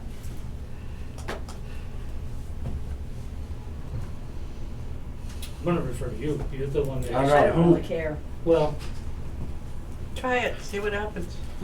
How will that impact, like, your workload? Well, I know what's gonna happen. People are gonna come in on Thursday and say, oh, can't you just squeeze me in? Can you squeeze me in? I know, And you can say no. I know. And then I say no to you, and then they come to you and complain. And they're- How does that And then work? we could just say, it was Wednesday at noon. If you'll back that up. Yes, that of would be course. great. I'm the one who's proposing it, of course I'm gonna Right. back it up. I think if you publish it well in advance too, Right. like start publishing, then it's moving by a day. It's only a day early once, because then the rest of the time it's still the same amount of time between meetings. And that 24 hours would give us More time. three extra days to look at stuff. Well, we'd be in.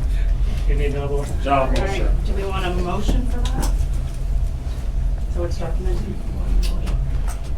Make a motion to move the deadline to submit things to get on the agenda for a select board to Wednesdays at noon. All right, I make a motion to move the deadline to Wednesday at noon for the following selectmen's meeting agenda. I'll second it. All right, all in favor? Aye. Jake? No? No. Jake's a no, okay. Jake's a no, 4-1, yeah.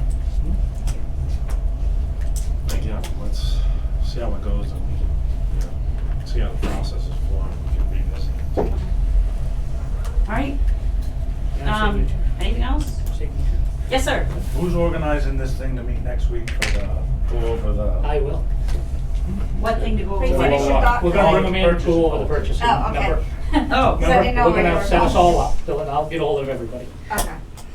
to wait to go over the purchasing policy? About, remember we said we'd meet Yep. with the Yeah. department heads? Okay. Let's get it done. Do we so need, can no, but do we enact it. need, are we doing it as a forward, or are we or like I we think meet we with a should couple of probably us, do so it it isn't a forward. formal I think meeting? we should probably try to get it together as a board if we can. Okay, It'd be nice to get, if we can get all the department heads on the same, even Like the I said, same we're here day. 5 days a week. Right. so Yeah. it's up to your guys'. I didn't know if you needed all 5 of us, or if 2 people No, could you should have a work on board. it so and we then can bring it to review the it or board at the something. next meeting.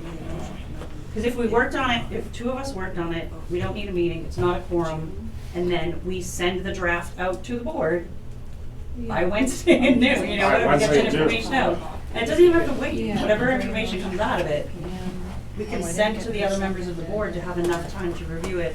So 2 weeks from tonight, Get it we're done next signing. week so we can. Doesn't do it matter to following. me either way, I was just curious who Yeah. is organizing it. Yeah. Yeah. I don't care anymore. All right. So, who, me and who?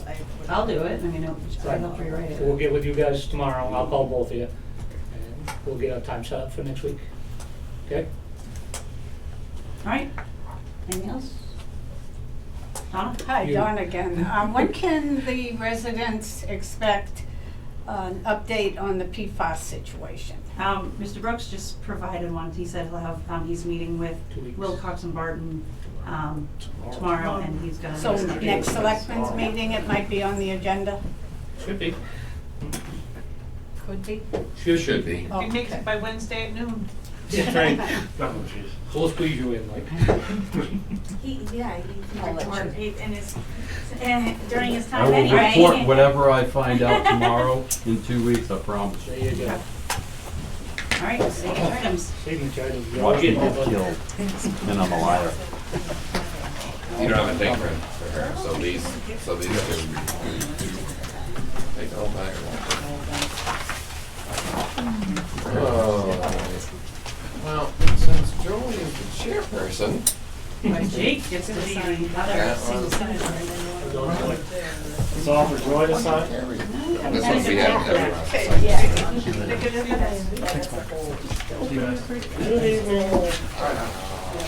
Next page. There it is.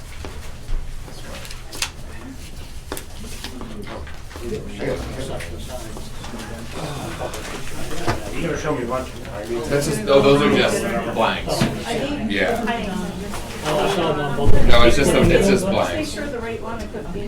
There's B and C on there. Yeah, Yeah. B The and right C. one gets done. 17. I'll show you. I'll show you. No, sir. Alright, so that one is all of us. It's like I it's can't the delegate third my page. authority.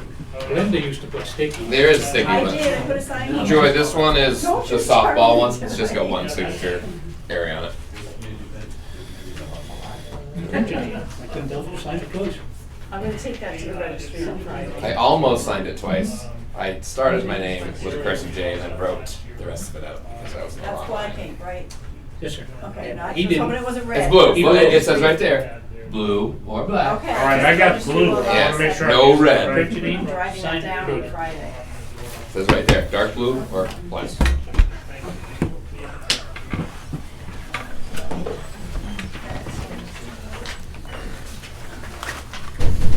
You work in the margin.